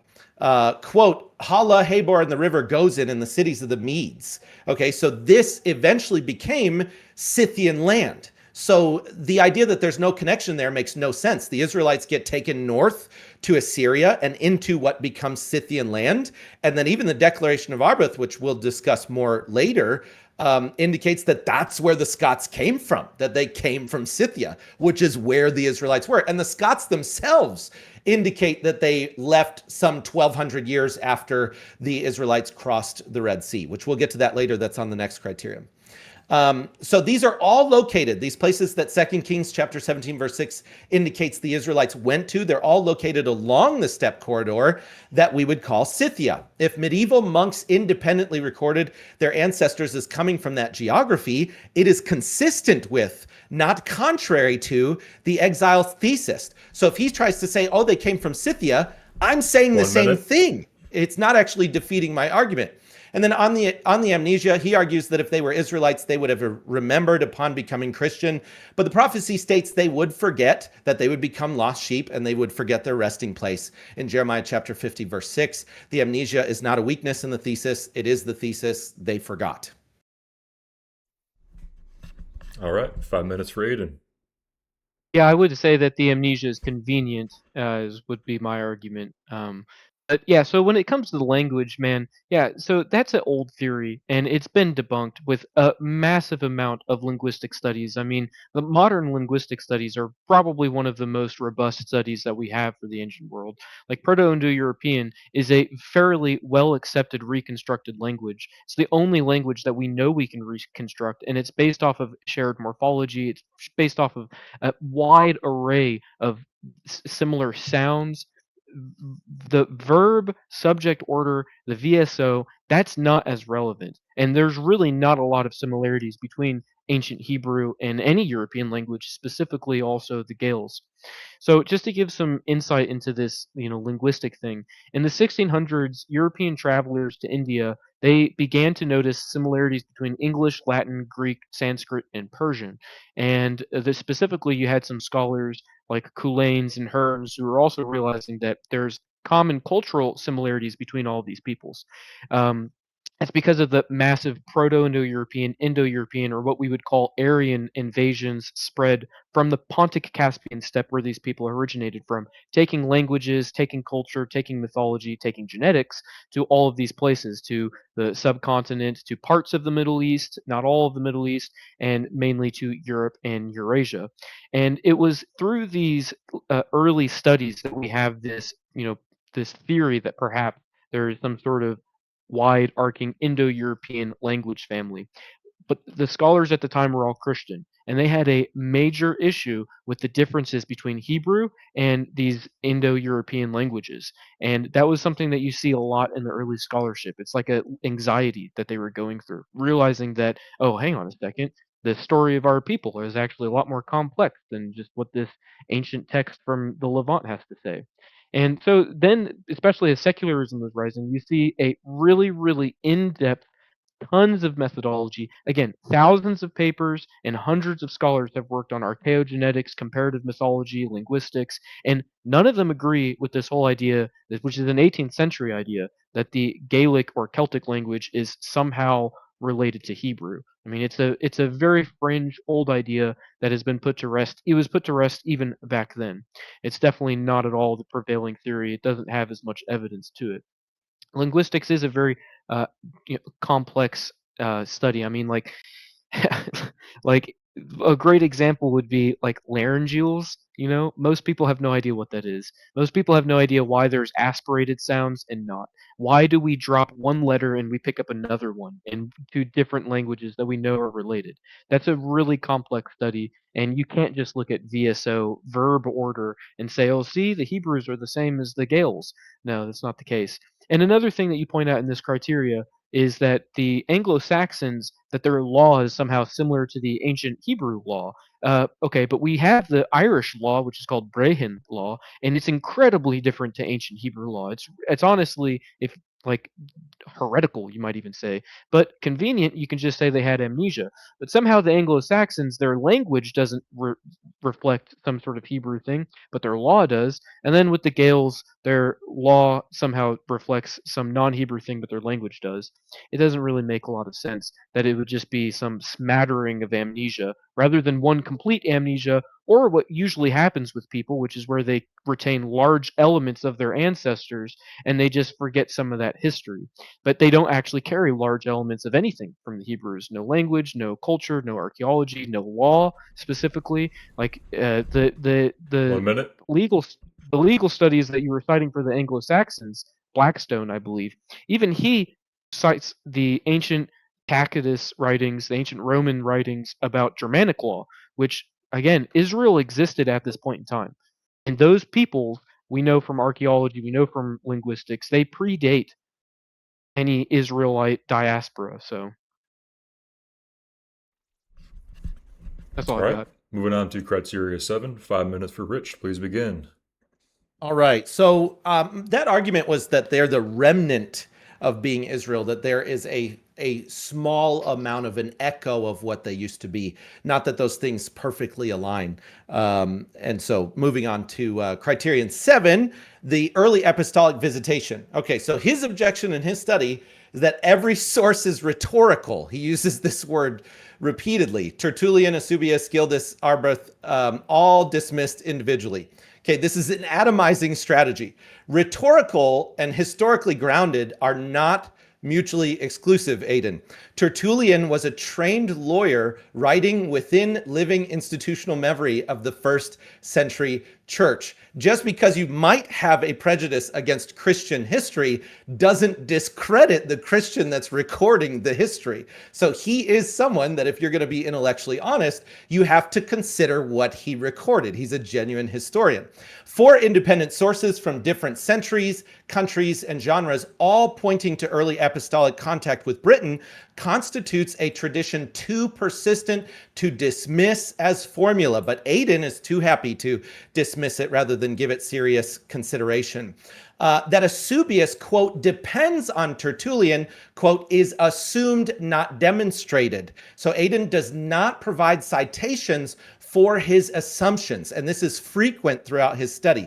Both may draw on a common earlier tradition that isn't actually cited in their studies, but we know that Tertullian had firsthand first century knowledge and is regarded as such even by non-Christian scholarship. So you can't throw out Tertullian. The Arboth timeline, where they say, quote, 1200 years after the Red Sea crossing is when they came to Scotland, using a 1446 BC Exodus equals 246 BC. He presents this as a problem. It's actually consistent. Israelite populations moving through Scythia into Celtic territories in the pre-Christian era is exactly what the exile timeline predicts. Now, I want to read specifically from these historians that he has essentially dismissed, and you can decide whether this is to be dismissed or not. So Tertullian, again, from 155 to 220 AD, so we're talking about a early historian, states in Latin, et Britannorum in excessa Romanus loca Christo vero subdita, translated into English, the places of the Britons inaccessible to the Romans, truly subjected to Christ, confirming the gospel reached the British Isles prior to the Roman conquest of Britain in AD 43. Eusebius, who is 260 to 340 AD, records that in the first century, the apostles crossed the ocean and reached the Isles of Britain. Okay, so we have 2 early Christian historians at least stating the apostles went to Britain, which is bizarre behavior, okay, if they're not Israelites. Gildas is 6th century. He provides an exact date. The gospel reached Britain during the, quote, the latter part of the reign of Tiberius Caesar, end quote, whose reign ended in AD 37, 6 years after the resurrection in AD 31. And then the Scottish Declaration from 1320 states that the Scots journeyed from Greater Scythia, which again, that actually aligns with the Assyrian exile. That doesn't diminish my argument at all. Those lands are just north of Assyria and actually stretch into Assyria over time. So they arrived, quote, 1200 years after the people of Israel crossed the Red Sea, and, quote, confirmed in the faith by Saint Andrew, hence St. Andrews in Scotland today. The first called of the 12. And there's only one reason the apostles would travel that far, that fast. They were seeking the lost sheep of Israel exactly as the Lord Jesus commanded them. So again, we're basing this off of Jesus's statement in Matthew chapter 10, verses 5 and 6. These 12 Jesus sent forth and commanded them, saying, go not into the way of the Gentiles and into any city of the Samaritans, enter ye not, but go rather to the lost sheep of the house of Israel. We also see James' letter, Peter's letter, they're addressed to specifically the Israelites in the diaspora. In the first year or so, they knew for sure that they were Anatolia. And I'm arguing that based on these records, they discovered the other places they were located. It's no small matter that the apostles go specifically to the British Isles to bring the gospel during the reign of Tiberius Caesar. And it's no small matter that all that we have been studying today is pointing to these same places in Europe, whether that is haplogroup H, whether that is the pulsing in and out of the Levant and leaving Scythia to go up to the British Isles. Everything is converging on one truth, and that is that haplogroup R meets all of these criteria. Thank you. All right, 5 minutes for Aidan. Please begin. Yeah, so I know that rhetorical origin myths and rhetorical apologetica doesn't always equate to it being anti-historical. But what I'm pointing out is that they're employing the exact same methods that you find even in ancient pagan times. So I just want to make this clear that you can even find Herodotus doing this. You can find Tacitus doing this. It's a very, very common way that they can kind of fill in the gaps and apply myth to real history. That's something that's really common, especially with Christian monks. they did this all the time. You can like read the Poetic Edda, or sorry, the Poetic Edda is different, but the Prose Edda, where you hemorize the entire Norse mythology and they make it fit into a biblical timeline. And that's kind of what you see with stuff like the Declaration of Arbarath, but I'll get more into that. So Tertullian specifically, he's writing around 197 AD. That's over 150 years after the claimed events, and he doesn't actually state a date in his thing where he goes, Et Britannorum in excesso Romanis loca Christo vera subdita, which I know it is an odd thing to say that the Gales got converted by saying they were subjugated to Christ. That's an odd thing to say. And again, this is not something that can be taken at historical face value. All that he's saying is that there was a Christians in there. He's not actually citing anything. There's not any Roman records that corroborate with this.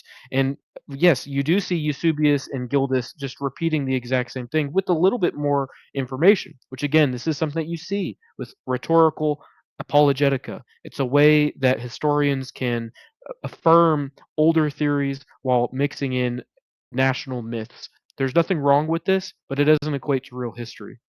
I'm also not discounting other things that they say in their works. So long as things are corroborated across the board, then we can safely assume that what they're writing about is true. But we do not find Christianity in the British Isles at 43 AD. That's not something that we find. And whenever we do find it, the first times we're finding it in a Romano-Briton context, so mostly Romanized peoples, and we can assume that it didn't come from some apostle of Jesus, but that it was following the Roman slaves who were some of the first Christians who would have ended up in Britain.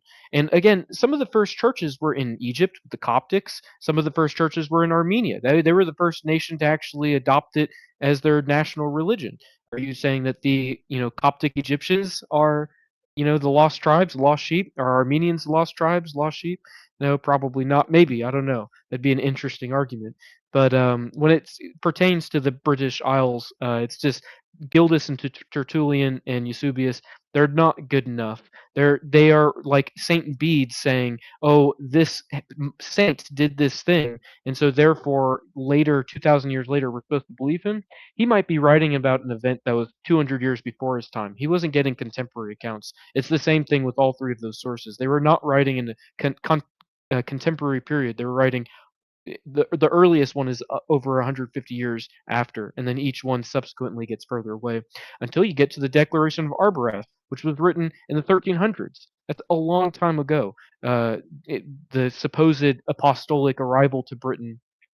That's literally over 1,000 years afterwards. And if you read the Declaration of Arbarath closely, they are specifically saying they come from Scythia, not Israel. They mention the Israelites, and they do not say that they come from the Israelites. They're saying they come from the Scythians, which at that time the Christian church associated with the Scythians with Gomer and Magog and Japheth, who you claim is the Asiatic person. Which again, I'm going to make some comments about some of your claims about the sons of Noah, because you go against basically every major denomination, and you go against the things that some of these ancient writers would have believed according to their denominations' orthodoxy. They would have thought that the Scythians came One from minute. Japheth, just like they thought that many of the Europeans came from Japheth, who you're then saying is the father of the Asians. Goes totally against all major denominations, even the denominations of these monks that you're citing from. So it's really just not good enough. And I do want to talk more about the Declaration later if you'd like to dive deeper into that, because it's very careful about the language that it's using. Good. All right, moving on to the final criteria. 5 minutes for Rich. Please begin. All right, explaining everything away as rhetorical too easily dismisses the accolades of the historian. That's my point. We can't just call it rhetorical. We have to address it the way the historian wrote it, and they wrote it as fact. This is important. Peter writes to areas in Anatolia that were speaking Gaelic, that we knew Israelites were there, or Celtic, I'm sorry, they were speaking Celtic. And it is based on the argument that I'm making. Those original 11 are the ones who ended up going into Europe as a result of speaking to where they knew where the Israelites were. They found out where additional Israelites were. We do find Christianity in the British Isles prior to the Romans. I cited that earlier in the criteria that we are finding it. The Celtic Church is established, and this is verifiable both in my study and in what I've shared today, we do share that the Celtic Church is established prior to Roman Catholicism. They did not receive the Roman version of Christianity. Paul and others went to Gentiles, so you brought up Egypt and what have you. Paul and others did go to Gentiles, so I expect the gospel to be going to more than just Europe. It's who went to Europe, and it is the 11 that went to Europe. Judas had passed away. I'm also happy to address Japheth later. Probably a good time would be the open discussion. You are absolutely right. I do not agree with the consensus, and that comes down to the Greeks making their own claim of being Shemitic, which I will share with you. I think you saw it in the study, and also the cargo that was coming from Tarshish specifically. We'll discuss that later. Okay, criterion 8, north and ends of the earth. That's where Israel's supposed to be. This was the last of the criteria, and then I share the PCA map. Europeans were already in Europe before Israel existed. That is his primary objection. My response is that this is a straw man. Criterion 8 is about prophetic geography, not migration mechanics. It does not explain how the Europeans arrived. I'm not arguing that. We can talk about it, but that's not what the criteria is addressing. It observes that the prophets described Israel's last days location in precise terms. The lands of the north, because they went north from Assyria into even further lands, and the ends of the earth, the literal geographic ends of the earth. And asks, this criterion asks, which haplogroup dominates those regions? And regardless of how Aidan would like to interpret this, the truth is north of the Levant, in the places where the maternal haplogroups are pointing, where the apostles are going to, where dairy tolerance is highest, is haplogroup R. And then at the ends of the earth happens to be the exact same haplogroup. South America, places like Buenos Aires or what have you, descendants of Spain and Italy and what have you, they are haplogroup R dominantly. South Africa, dominant R. Australia, dominant R. New Zealand, dominant R. These are all places that, once again, affirm haplogroup R went to exactly the place. So you've got Ashkenazi Levites who are endogamous, who are carrying this signature of R, and I understand there's R1A and B, but those two are buried together at Megiddo, and then they end up going into these regions in the north and at the ends of the earth through colonization and a number of processes, and as a result, they fulfill the prophecy. So Aidan, I'm asking you this, okay? What are the chances that haplogroup R is meeting every single one of these criteria? It has to be astronomically absurd to assume that haplogroup R does meet all of these, but no, they couldn't possibly be the Israelites. That just sounds like prejudice. I'm following the data where it leads, and the data leads me north and at the ends of the earth. 1 minute. Those are the groups that are there. That fulfills my time. Thank you. All right, 5 minutes for Aidan. Yeah, so interesting arguments, Rich, but I'm not convinced, because a lot of the things that you associate with haplogroup R can be associated with a wide array of different haplogroups. And specifically, it's the subclade thing in particular.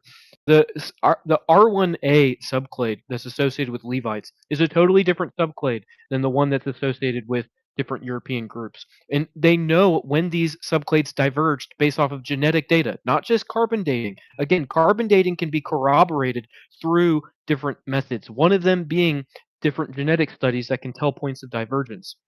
And they specifically place these points of divergence in the Near East associated with mixed regions, which is exactly what the Romans have to say about these people. It's exactly what Assyrians have to say about these people. And no, if I'm prejudiced, I am prejudiced against these Hebrew people, both the modern ones and the ancient ones. Even in the ancient world, they weren't very well liked, now were they? They were constantly getting enslaved and bullied because they were considered to be liars and swindlers, just like their descendants today. And a lot of the things that you have to say that you associate with haplogroup R, you can find with modern Jews, such as them forgetting their ancient religion. Well, isn't part of your argument that they, made some new type of Judaism, the Talmudic Judaism? Oh, so they forgot their ancient religion, that they have a unique genetic signature. Yep, because Ashkenazi Jews plot right between Europe and the Middle East, almost like they have a unique genetic signature, and that they were scattered to the lands of the north. Where do you find Ashkenazi Jews? You find them in the lands of the north. And what about these older prophecies about Shem and Japheth, which again you associate with us? Japheth is supposed to live. He's going to be enlarged, and he's going to live in the tents of Shem. Okay, that's what's happening with Europeans. Ancient church denominations associated us with the Japhethites. That's wide across all the major denominations. You can disagree with them, but the monks and saints and people that you probably have great respect for, that's what they believed, and that's what they affirmed. And if you look at the ancient prophecies supposedly associated with the Japhethites, with Europeans, it much more aligns with our current situation. I do not think that haplogroup R has been especially blessed by some Hebrew god. You can find haplogroup R in all sorts of different races. There's literally haplogroup R people living in Chad, and they're black men. Okay, that doesn't mean anything. So I don't think that you can really make these arguments and make them fit. And to be honest, if I'm prejudiced against Hebrews, I think you're also prejudiced against modern Hebrews. You're trying to take all of their prophecies, you're trying to take their history, you're denying your own people's history, thousands of years of your people's history. Like, the Bible doesn't mention the Kukateni Tripilia culture. It doesn't mention the bell beakers. It doesn't mention the corded ware. It doesn't mention the Strubnaya. It doesn't mention the ancient Indo-Aryans. It doesn't mention the Andr Novo culture. It doesn't mention the Takarians. It doesn't mention the Sintashta. It doesn't mention massive amounts of European history. It doesn't mention any of the Epigrammatians from the Stone Age. Like, we have their cave art. Like, we know these people existed and that they're a unique, distinct group of Europeans, and we carry their genetics. And we can prove that we carry their genetics. We can prove where our languages come from. We can prove where our archaeology comes from. We can prove where our genetics come from. And it has nothing to do with Israel. So even if you're making the argument that we carry some sort of prophetic gifts from these people, my argument would be that you could probably just associate those gifts with the modern Hebrews who you just don't like, and that you're trying to claim their history because you're a Christian and you're prejudiced against your own people's history, and you're prejudiced against the gifts that these people have been given by their God, not our God. So we can get into the rest of it now. I'm sure he's excited. All right, so that concludes the segment of the Israelite study. And now we can move into the segment for the PCA maps. Before we start the timer, I believe you guys had some visuals you wanted to pull up on the screen here for that segment. And if not, Yeah. that's okay. You can try. I did want to ask, did you want, if there's multiple PCA maps, did you want 5 minutes per PCA map, or do you think you can cover that in 5 minutes, Rich? Well, there's really just one PCA map as far as Okay. the final 12 tribe argument is from Leseritis et al. 2015. So Okay. So we'll don't do know if he has 5 some minutes other on the data set that he PCA. wants to present. Okay, so we'll do 5 minutes each on the PCA. And then if you want, we can do 10-minute closings each, or we could open it up for like a 20-minute just back and forth. What do you guys think about that? I'm fine with the back and forth at some point. Let's do the PCA structured, and then we can back and forth and take questions. I'm sure the audience would. So want that's us the to make last some thing that I questions. wanted to say. If you guys are on YouTube, like I said, make sure you like. There's a couple of super chats here that I missed. I pulled them up in the back end. We are reserving super chats. If you have questions for Aiden or for Rich, make sure you send us a super chat. Same on Rumble. Same on Rumble. Honestly, we'll do it on any denomination. If there's way too many, we're going to reserve it for $10 and up. So if you have questions for them, please send that in a super chat, and I'll make sure to put it on the side and take note of it so we get to that at the end. So did you have something you wanted to pull up there for the PCA map, Rich? Oh yeah, but how do I? Okay, share your screen. Yeah, take your time to figure that out. Okay, there we go. That's the study itself with the map on it. Okay, let's see. Watch stream. There you go. Can you see it? Yes. Just let us know when you're ready. Okay. Okay. All right, ready. Please begin. So I would argue that this is the most important section of the document. The PCA chart is peer-reviewed. It's data published in Nature. It's not my creation. Anybody can verify this. My opponent, Aiden, mentions it in his article, includes it, and then walks away without engaging what it shows. This submission is the most revealing failure of his entire rebuttal, in my opinion. What the chart shows. So there's 12 genetically distinct but closely related European populations who cluster tightly together. You can see the yellow there is East Slavic, so reading down from there, Baltic, Central European, Germanic, Balkan, Italian, French, Spanish, South French, Basque, Sardinian, Sicilian. To explain really quickly how this works, there are actually multiple people groups within all of those clusters. So, for example, the Germanic has English, Germans, and also Celtic peoples within it, but they cluster closely genetically. These share not just a paternal haplogroup, but a common total genetic heritage, accumulated autosomal DNA of thousands of years together as a people. They cluster together and apart from every other population on Earth. They are all, Aiden, haplogroup R dominant or co-dominant. So 10 out of 12 are haplogroup R dominant, and the two that aren't are co-dominant haplogroup R. Autosomally, they're mixed together with haplogroup I and what have you, and that makes sense from marriages over time. My primary argument from this chart is that these peoples that are being presented naturally cluster into 12 groups, which there are 12 tribes of Israel. And then the Ashkenazi, who I argue, and Sephardi, who I argue throughout the study are actually Edomite converts, save the 300,000 Levites who carry haplogroup R, are Edomites, which would be the genetic twin of Esau, or Esau would be the genetic twin of Jacob, but he intermingled and married. He was not homogeneous. He was not endogamous. He intermingled and married with the peoples of Canaan, which you would understand as being both Ishmaelites, which he did marry Ishmaelites, and Canaanites, which would be Hamites, descendants of Ham. Those might be represented here as your North and South Levantine peoples, the Arabians, and so on and so forth. They did mix with those peoples. So if you understand the biblical narrative, you would expect the Edomites, who today we would call Ashkenazi and Sephardi Jews, to be converts to Judaism who were forcefully converted by the Hasmonean dynasty in 125 BC. And you would expect to see their genetic pool pull out. Now, I do actually believe Aiden understands genetics.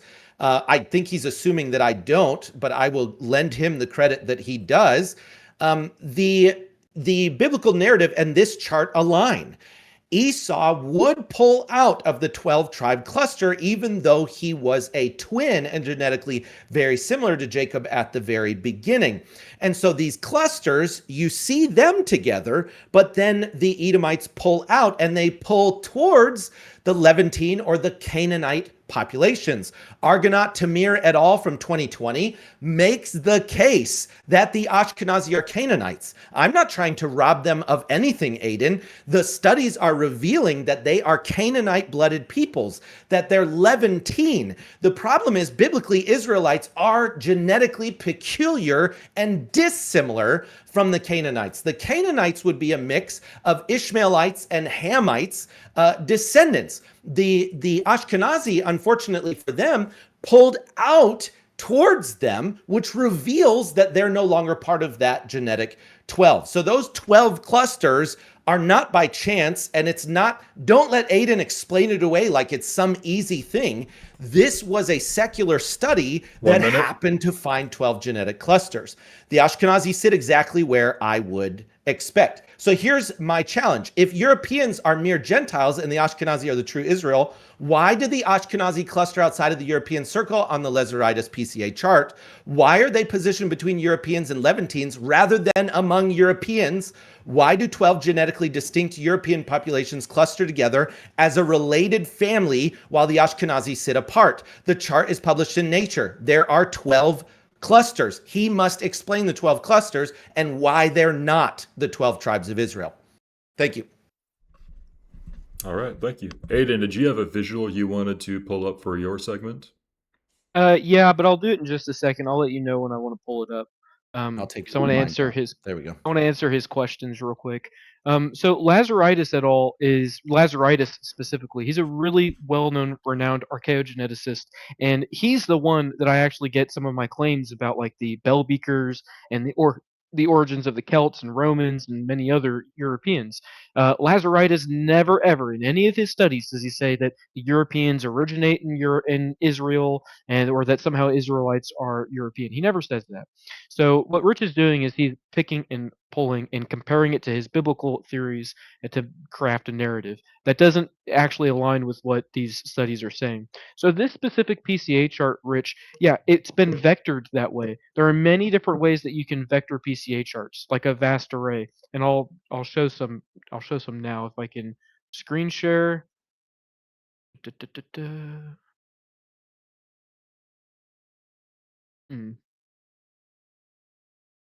I'll just do the. I'll pause your time while you're pulling it up, just to be fair. Yeah, thank you. I appreciate that. Did you guys see that? Nothing's coming up on our end. Interesting. I don't know how to screen share on Discord. It's very odd. So Okay, if you I'll scroll just down go. to the You bottom, can pause his there you go. timer. Yeah, we Okay, did. so we did.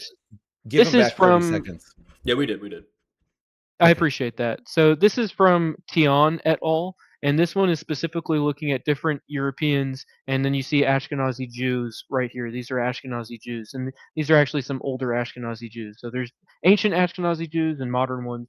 And see how they're clustering together. Okay, but see how they cluster away from all these Europeans, such as the Irish and these different groups, Spanish and German and so forth. I mean, even these guys who are like pretty close. You must imagine that's like probably 90% Italian right there, and just 10% probably on the male line, which is why he's associated with the Ashkenazi Jews.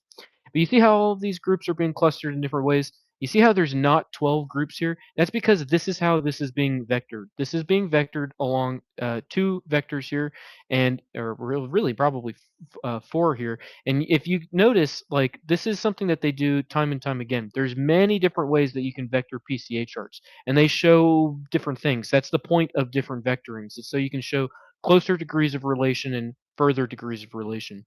Ashkenazi Jews always plot away from us. It's because they're not the same group. This is another study. This is one that was made by combining Behar et al., Yunusufev, 1,000 genomes, which is really important, Hellenthal.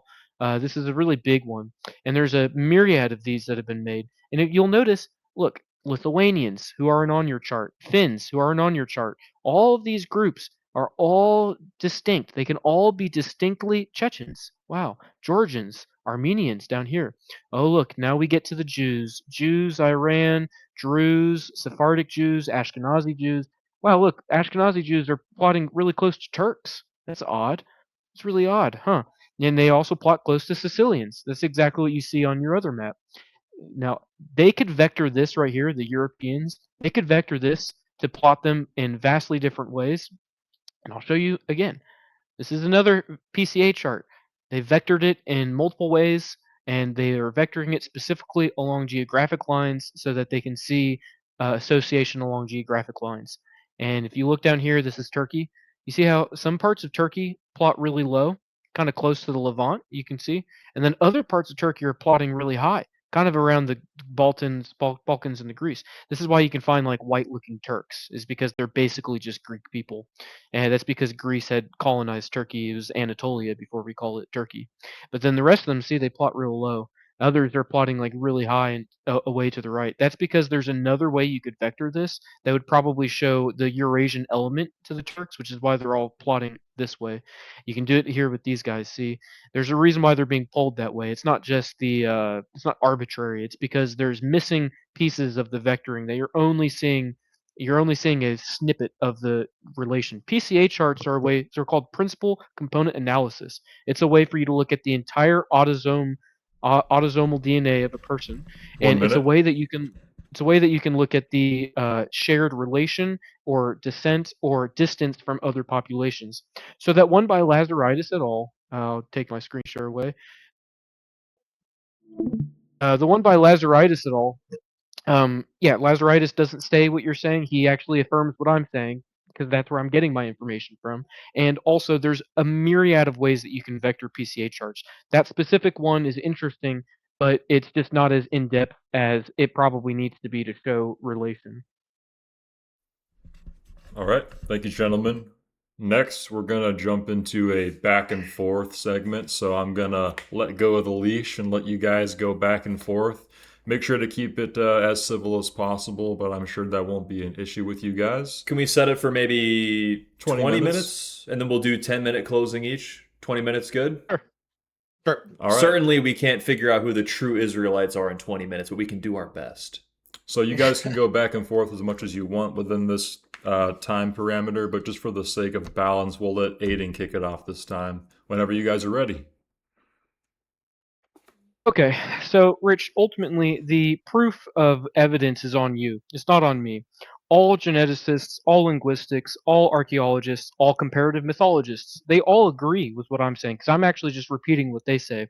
And furthermore, all major denominations are opposed to Christian identity. They're opposed to this Japhethite theory that you have. So you are the one that has to prove it. All of the things that I've said have just been to clarify what the studies are saying, what you're citing from, or give a greater insight into some of these things. So I'd really like to know, like, why is it that you came to this view? How did you come to this view? Did you do it by studying the Bible? And did you wake up to the Jewish question? I'd like to know kind of your process because you probably weren't raised Christian identity. So I'd like to know some of that. Yeah, so respectfully, I would not identify as Christian identity because they would typically not allow anyone who's a non-white European to even be a Christian, right? So their stance is different from mine. I do believe that non-Israelites, non-haplogroup R, what have you, can be saved. So I actually deviate from them on that. That's and it's pretty important to them. It's not as important to me. I am making the same argument as them regarding a European Israelite connection, but I have narrowed it down, as you already know, to haplogroup R, not the other groups. I agree that the burden of evidence is on me, hence why we're having this debate. The Jewish question certainly is part of this study, absolutely. So biblically, Jesus said in Revelation 2:9 and 3:9 that there's a group called the Synagogue of Satan who says they are Jews and are not, but lie. And when you study out the Edomites and their history, which actually most of that history is not in the Bible as far as the the first century BC, that part of the history is not necessarily there. We have lots of record though of the Maccabean Revolution and the Hasmonean dynasty, and we know that they converted during that time. We also know through Josephus that they infiltrated not only royalty, because King Herod is an Edomite and he rules over Jerusalem, but they also infiltrated the Sanhedrin and the religious groups as well, because Herod slaughters them and replaces them, both with true Jews, but also ones that aren't genuinely Jewish. And I go into this in the Edomite hypothesis portion more deeply. Go ahead. Now, that didn't exactly answer my question. I was really wondering, like, what was your process to becoming a Hebrew Israelite, just to distinguish you from a more racialist Christian identitarian. Sure. I'm trying to answer that with the fact that the Ashkenazi fit the bill of being the Edomites, so we naturally have to answer who are the Israelites. Also, Okay. the scriptures indicate that Israel, in its return to the lands of Jacob, is supposed to be a giant multitude, not 11 million people, but like a countless giant army from many nations. And it's supposed to occur at the same time. And I think you probably know this growing up Christian. It's supposed to occur at the same time as Jesus's second coming or the millennial reign. And that did not occur in 1948. So they're not fitting the bill for who the Israelites are supposed to be. Third, if you're not familiar, read Obadiah, because Obadiah actually indicates that Edom is ruling in Jerusalem prior Yeah. to the return of the Messiah. So I do have something on this. I just didn't. I was actually ignoring a lot of your biblical stuff just to focus on the genetic stuff in my response, and that's Sure. because the genetic studies themselves do not align with it. You can pick and choose, and that's fine if you want to do that. But just to address some of your biblical stuff, so I assume you're citing from Obadiah 1:21 and probably also Ezekiel 35:10. Those are the two verses that I found that seem to be talking about what you're talking about. Am I Yeah, those wrong? are some. Yeah. Okay, yeah, I'm sure that there's many others that you'll cite from.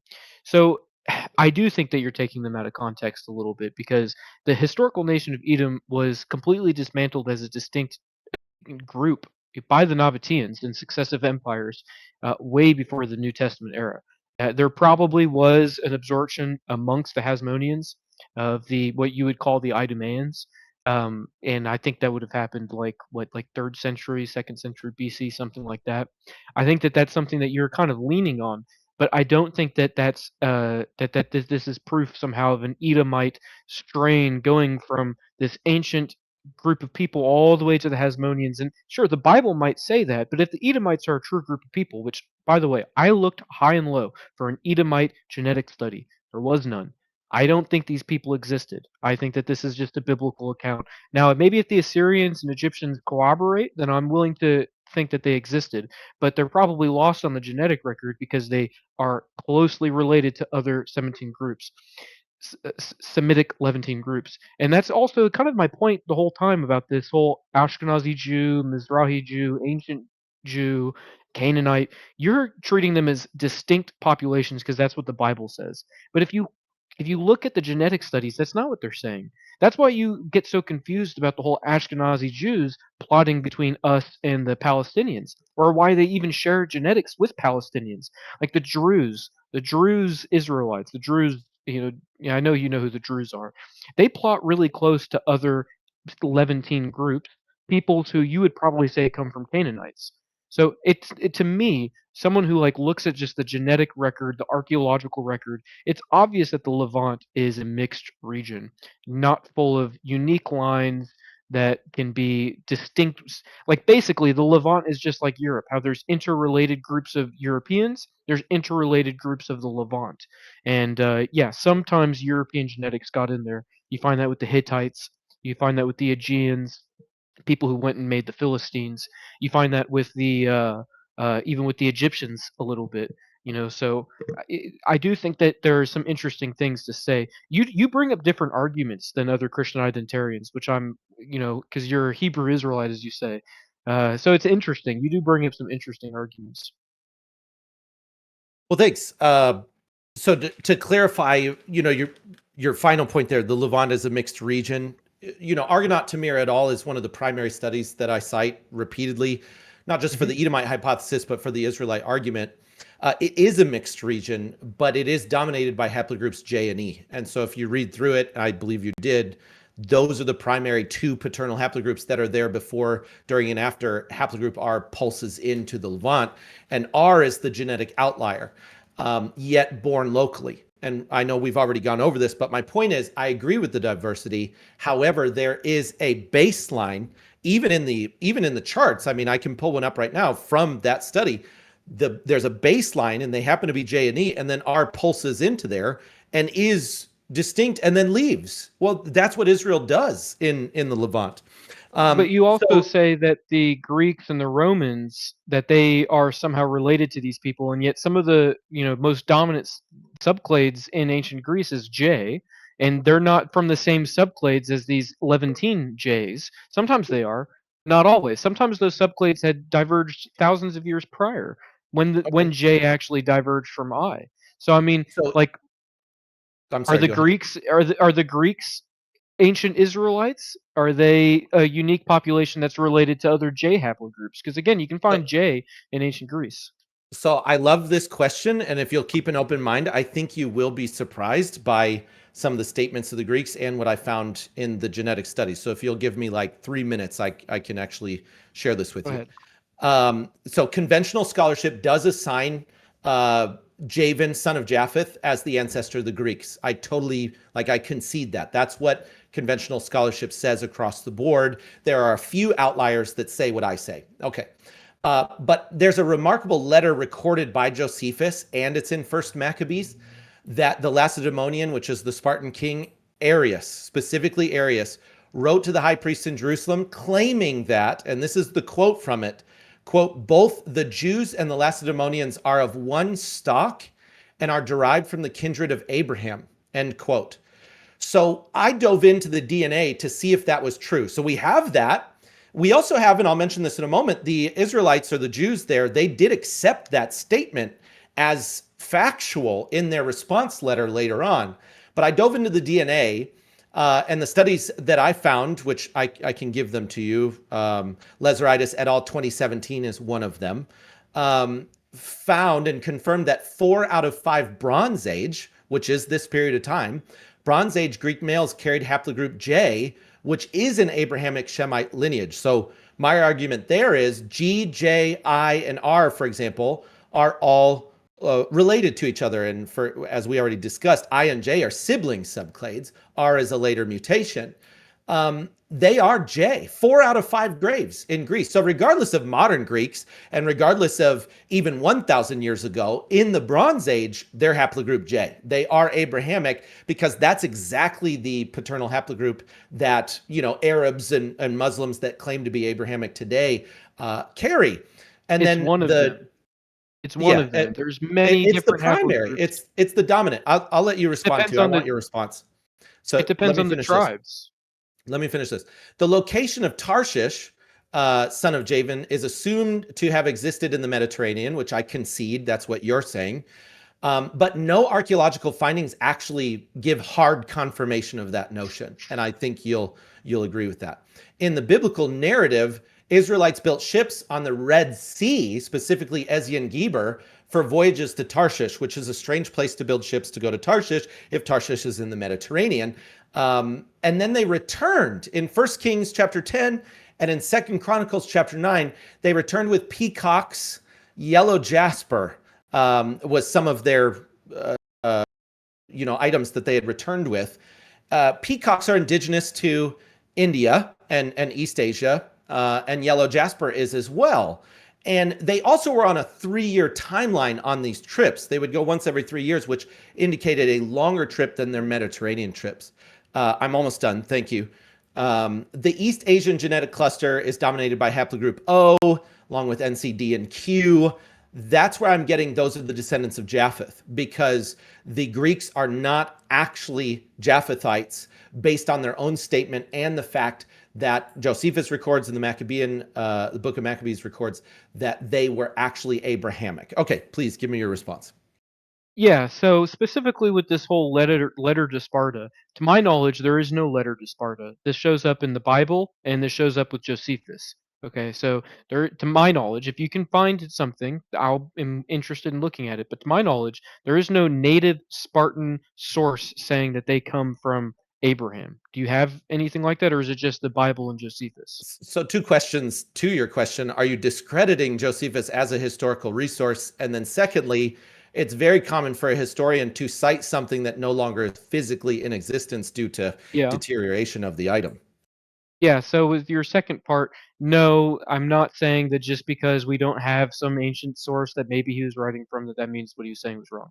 And I do not discredit Josephus as a historian in every case. However, Josephus has been proven to be wrong in some instances, and there's pseudo Josephus that was written later by Christians where they interpolated different things, and we know that because we have older writings of Josephus. We don't even know if those very, very old manuscripts are the original Josephus. That's partly why some scholars are hesitant to believe in Josephus, because we know that there's pseudo Josephus out there. So I'm not discounting Josephus, and I'm not really even discounting the Bible. What I'm interested in is there an actual native Greek source that says this, or is it just so Josephus, a Hellenic Jewish man, and the Bible, the Old Testament? I mean, is there anything else that specifically says that the Spartans come from Abraham? Because that doesn't sound like at all what they would believe. In fact, I think that Sure. their own writings say something far different that relates to Greek Hellenic mythology, because they were Greek pagans. Well, so as you said, pseudo Josephus can be proven to be pseudo based on older manuscripts, right? So Yeah. I'm going to side with Josephus actually recording a letter, because if you look in both Maccabees, which he didn't write, as well as his actual writings, you have essentially the same letter written in both places. So And I have this. one other point. Is it possible that Josephus is just citing from Maccabees and that he doesn't actually know about this letter? Because Arius the First of Sparta ruled like what, 300 BC, 250 BC, something Yeah. like that. Yeah, Yeah. that's way Great before question. Josephus. Great question. I actually think Josephus cites and based on his footnotes and what he says about the text, he cites a more accurate rendition than Maccabees does, because they do differ, not entirely in content, but in the point of the letters is the same, but the content can be dissimilar. And his is based on his citation and his footnotes from the original records rather than from Maccabees. And he cites Maccabees as a secondary source, if that makes sense. Now, to corroborate what's stated in that letter, okay, I'm pointing towards the DNA signature again, right? I'm not in this whole study, I'm not relying on any one text. So it's not just the Bible or just a historical record or just a genetic study. It is a convergence of all of it. And what I found in the genetic studies is Bronze Age Greeks are haplogroup J, which is the exact same as Arabs today. So this claim that they're this completely different group who descends from Japheth, well, now you have to make the Arabs descendants of Japheth. Now they're not even Abrahamic. We're opening But a you don't pretty have big to. can of worms. No, Well, you don't you have do to. because it's a paternal We descent. got 5 If minutes you- left in this segment here. Just a heads up. 5 minutes, gentlemen. Okay. So I'm just going to say a few things, and I'll let you close it out. If Sure. you take the Bible first and then compare genetic and archaeological and historical evidence to it to try to fit the Bible, you're going to be able to do that all day long. You're going to be able to do that all day long. And you're mostly going to be citing from ancient Jews and ancient Christians, almost as if they were writing their histories from the context of the Bible, which you're attempting to prove. The genetic studies do not show that. Like, for example, haplogroup J, haplogroup E, haplogroup G, these haplogroups can be found across the board. They are found in different levels all over the place. You can find haplogroup R, R1b, R1a. Again, haplogroup R and haplogroup Q, which is the most common haplogroup amongst Native Americans, that can be traced to the ancient North Eurasians. Okay, haplogroup R and haplogroup Q does not mean that white people and Native Americans are somehow cousins. And we do share ancient DNA through the ancient North Eurasians, who aren't mentioned in the Bible. Okay, so all of that has to be ignored, because if you're going to try to argue that J and I are this big thing that's really close related and that they show Shemitic descent and all of this stuff, then you'd have to then show that R and Q are both also coming from the same lineage, the same Shemitic lineage through Abraham or something, or Jacob. Sorry, my bad, Jacob. And that's not at all the case. Like these are very ancient lineages.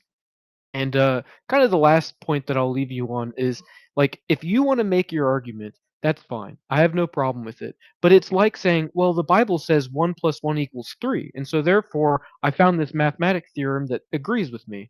Well, that's not at all how these things work. Genetic studies do not agree with you. All of these scholars, if they found that the Scots come from the lost tribe of the tribe of Dan or something, they'd be ecstatic. They'd be like, wow, look at this. This is so crazy. Half those scholars are actually probably politically aligned to that sort of an ideology, because it would undermine the Scots of their native heritage.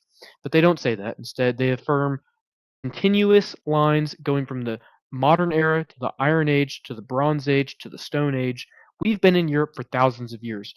There's so many things that you have to ignore to make your case. Like, you don't mention any of the sites, cultures, and peoples that I talk about, like the Kukateni Tripilia, like the Yamnaya, like the Western hunter-gatherers, like the ancient North Eurasians. Who, again, they're Asians who, like, that's the Native Americans. They are largely descended from a mixed culture. They get some of their haplogroups, like Q, they get it from them. So I just don't think that you're thinking this through deeply enough. How much time's left on our 20 minutes? We got 2 minutes left here, and then we're going to go into Okay. closing statements. I look for who fit the biblical record. Yes, because I do consider the biblical record as a historical document, and archaeology and other texts consistently support this, including Egyptian steels that are found in the Levant and various cuneiform tablets and what have you. So the Bible is not the only source, but it does continually get corroborated by other sources.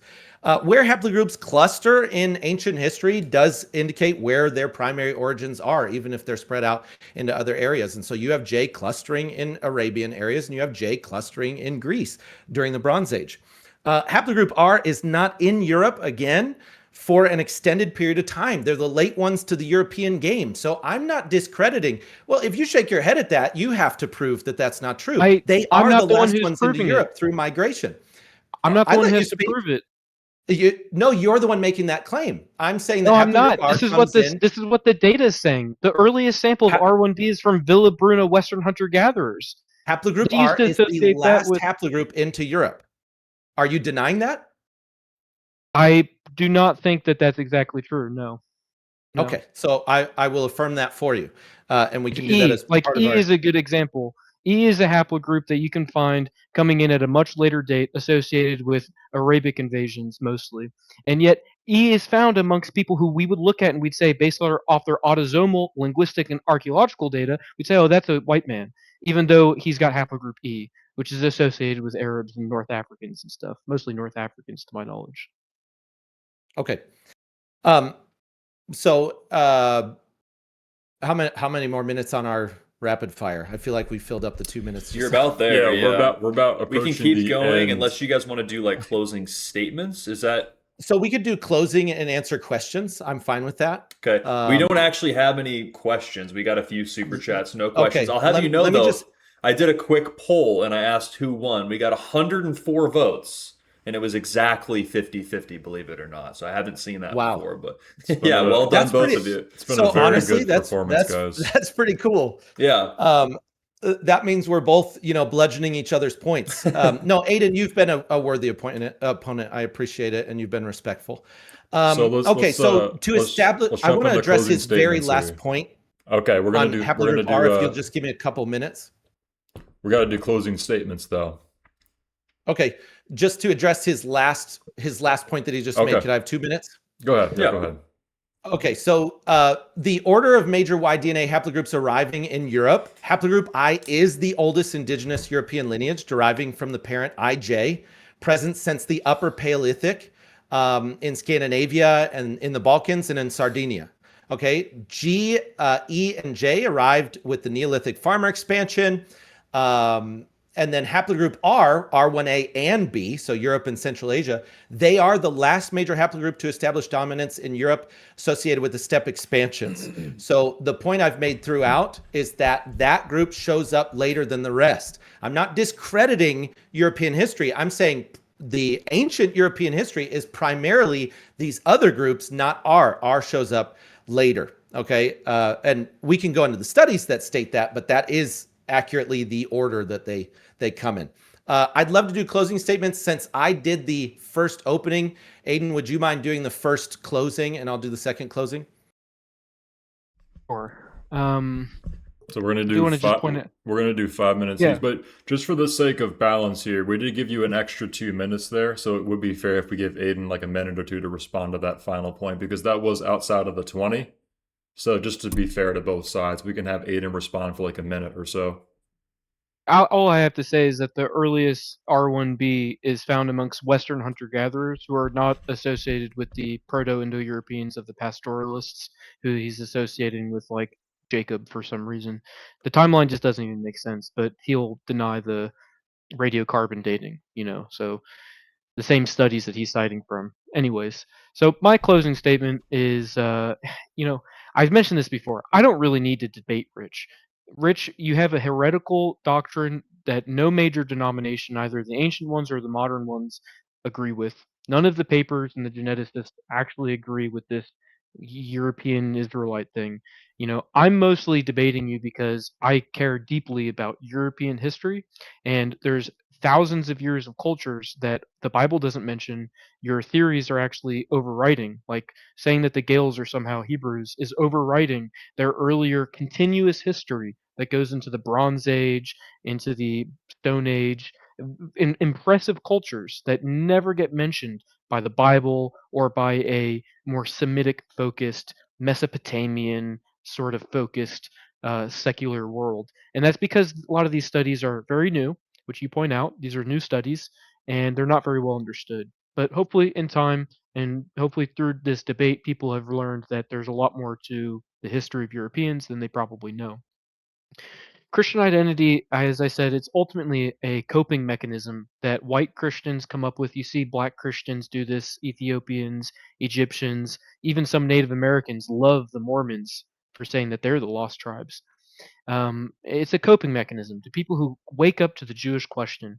White Christians will wake up to the issues with modern Jews and then assume that these people just cannot be the chosen people of the Bible, and that if anyone is going to be the chosen, then it must be the whites. This is really shown with Rich's misuse of Galatians 3:28. There is neither Jew nor Greek, there is neither bond nor free, there is neither male nor female, for ye are all one in Jesus Christ, which is an absolutely ridiculous statement. And also, for whosoever shall call upon the name of the Lord shall be saved, Romans 10:13. Tidwell, sorry, Rich, I mean, all my responses, I call you Tidwell. Rich prefaces his work with a disclaimer citing that these verses that he's asserting that his work is purely based in prophetic and not racist or soteriological, meaning affecting salvation. You were very clear to make that statement earlier. This is the most glaring human oh my god, I can't pronounce some of these biblical words. Hermeneutic. I think hermeneutic contradiction in Rich's entire paper. While explicitly quoting Paul's letters to argue that ethnicity does not matter for salvation under the new covenant, the majority of his thesis is dedicated to proving that physical lineage, genetic tracking, and biological ancestry are of paramount prophetic importance. If Galatians 3:28 is true, then tracking haplogroup R or trying to strip modern Jews of their historical identity is completely irrelevant to the Christian faith, which is what all the major denominations have to say. They don't care about studying genealogy. They, in fact, say don't do that. They don't care about trying to claim where the lost tribes went. They just affirm the modern Jews, both the Ashkenazi, the Mizrahi, the Druze, and so on. Rich will use these verses as a theological shield to mask an ideology that spends its entire energy hyper-focusing on physical bloodlines. It's because he's a proud white man who wants to be proud of his people, and he knows that modern Jews are not good people, so he's trying to find a way to fit his religion into that. I did the same thing. Most people who do this, that's where they're coming from emotionally. I don't have to do this whole game of denial. I'm a proudly racially focused person. I am aligned to the real history of Europe, going from the ancient Stone Age hunter gatherers into the Bronze Age pastoralists, all the way to the Iron Age cultures, who are the foundations for the later Christian societies most people are comfortable learning about. I'm very proud of my Christian history. I'm very proud of my Christian ancestors, but I'm incredibly proud of my pagan ancestors who existed for tens of thousands of years and who've spread across this globe from Siberia to 1 minute. India to Persia to Europe, and who have now spread all over the globe in the modern colonial expansions. Myth is not real history. Myth is a way for humans to interact with divine and spiritual reality, but it's not bona fide physical history. At the end of the day, we are Europeans. We are not modern Jews, and Jews and Palestinians share a genetic affinity with the Hebrews of the Bible. We are two totally different people, as proven through the Bible and through genetics, linguistics, and archaeology. I'm not arguing from consensus based, I'm arguing from the data itself. Thank you. Thank you. 5-minute closing statement for Mr. Tidwell. In Aiden's closing statement, he claimed that I am heretical. I would counter that with there's nothing more heretical than paganism, rejecting your creator and also rejecting the savior that he's freely offered you. Considering your history, it's strange that you have rejected that offer. I didn't choose who are the Israelites based on complexion or on white people, as you claim. I chose based on who the paternal haplogroup, which one fit the bill. They're buried in the Levant at the right time. They pulse in and they exit at the right time. And if you applied haplogroup O, the Chinese, to the same criteria, they could never fulfill it. Haplogroup R does, haplogroup O doesn't. Haplogroup J, even the Arabs, cannot fulfill it because they never pulsed in and exited the Levant. And the Levites, who are supposed to carry the signature, are haplogroup R, not J. Now, my opponent wrote about 5,000 words in his study. He did not adequately address the strontium isotope analysis of the haplogroup R body individuals that were found at Israelite sites and were born locally in Megiddo and Ashkelon and Tel Shaddad. Levite versus non-Levite, he never distinguished between the Levite genetic profile, R1A M582, and the broader Ashkenazi profile of J and E. This distinction is the structural backbone of both the lost sheep thesis and the Edomite hypothesis. I was arguing that the Levites carry the original genetic signature because in the Bible, they're endogamous, so they should have that signature. The PCA chart, he mentioned that chart from Leseritis et al. 2015. He included it in his article and walked away without explaining why the Ashkenazi cluster outside the European circle, why there's 12 clusters, why the Ashkenazi fit the Edomite bill by being outside of that 12 and pulling towards the Canaanites. He does not adequately address this. Josephus and Ptolemy, he did not engage the historical documentation of the Edomite forced conversion or Ptolemy's identification of the Idumeans as Phoenicians and Syrians, Syrians, which is what the Ashkenazi fit genetically today. They're much closer to Syrians, and as a result are very likely the Edomites. The disease epicenter, he offered urbanization as the cause of the leprosy and tuberculosis, but did not explain why Northern Europe, less urbanized than the Mediterranean, was the worldwide epicenter. Nor did he address why the maternal haplogroups all cluster in Europe. The prophetic geography, he did not address why haplogroup R dominates every region the prophets described for Israel's last days location. That's not just coincidence. That took hundreds of years of colonization and other events for them to end up in exactly the places the Bible said that they would. The Scythian corridor, he cited Norse and Irish Scythian origin traditions as evidence against my thesis without realizing Scythia is precisely where 2 Kings chapter 17 verse 6 places the Assyrian exiles. So that was a moot point that he had made. What he did argue, his entire case is one argument repeated across every criterion. Haplogroup R arrived in Europe via Yamanya and bell breakers before Abraham left Ur. I've addressed this directly. I've addressed it with the C14 dating, especially the further back you get. My thesis does not claim that, my claim is that that haplogroup R people in the Levant at the Israelite sites indicates what the paternal haplogroup is during the biblical timeline. He didn't seem to understand this. The absolute dates he depends on are derived from radiocarbon calibration with documented peer-reviewed limitations. The InCal curve degrades with depth of time. The Levantine offset is published phenomenon indicating this happens and that we can actually quantify it in more recent history, but not in ancient history. The magnetic field variability problem means deep prehistory C14 dates may systematically overestimate age. He does not address this. The relative genetic sequence is certain. Haplogroup I was in Europe first, R arrived later. I'm not here to disparage my people. Okay, salvation is for all nations, all tongues, all tribes. But the God of Israel made a promise that his people would never cease to exist, and that in the last days he would gather them specifically from the north and from the ends of the earth. If that promise is true, those people must be identifiable. These 8 criteria, these 8 domains of evidence, and one population meets them. That is the population that meets the biblical criteria. Haplogroup R is Israel. That's why Lazaritis et al. Has 12 genetic pools. That wasn't by chance. That's by divine providence. Thank you. All right, gentlemen, quick round of applause. Appreciate both of you. So as we're wrapping up here, first of all, I want to thank both of you for coming on. That was a very productive and informative conversation. I think a lot of people are going through political and racial transformations right now. And in that realm, in the right-wing dissident racial realm, this is becoming a progressively important topic. And I really appreciate the way that you guys went about this. A lot of people disagree on this.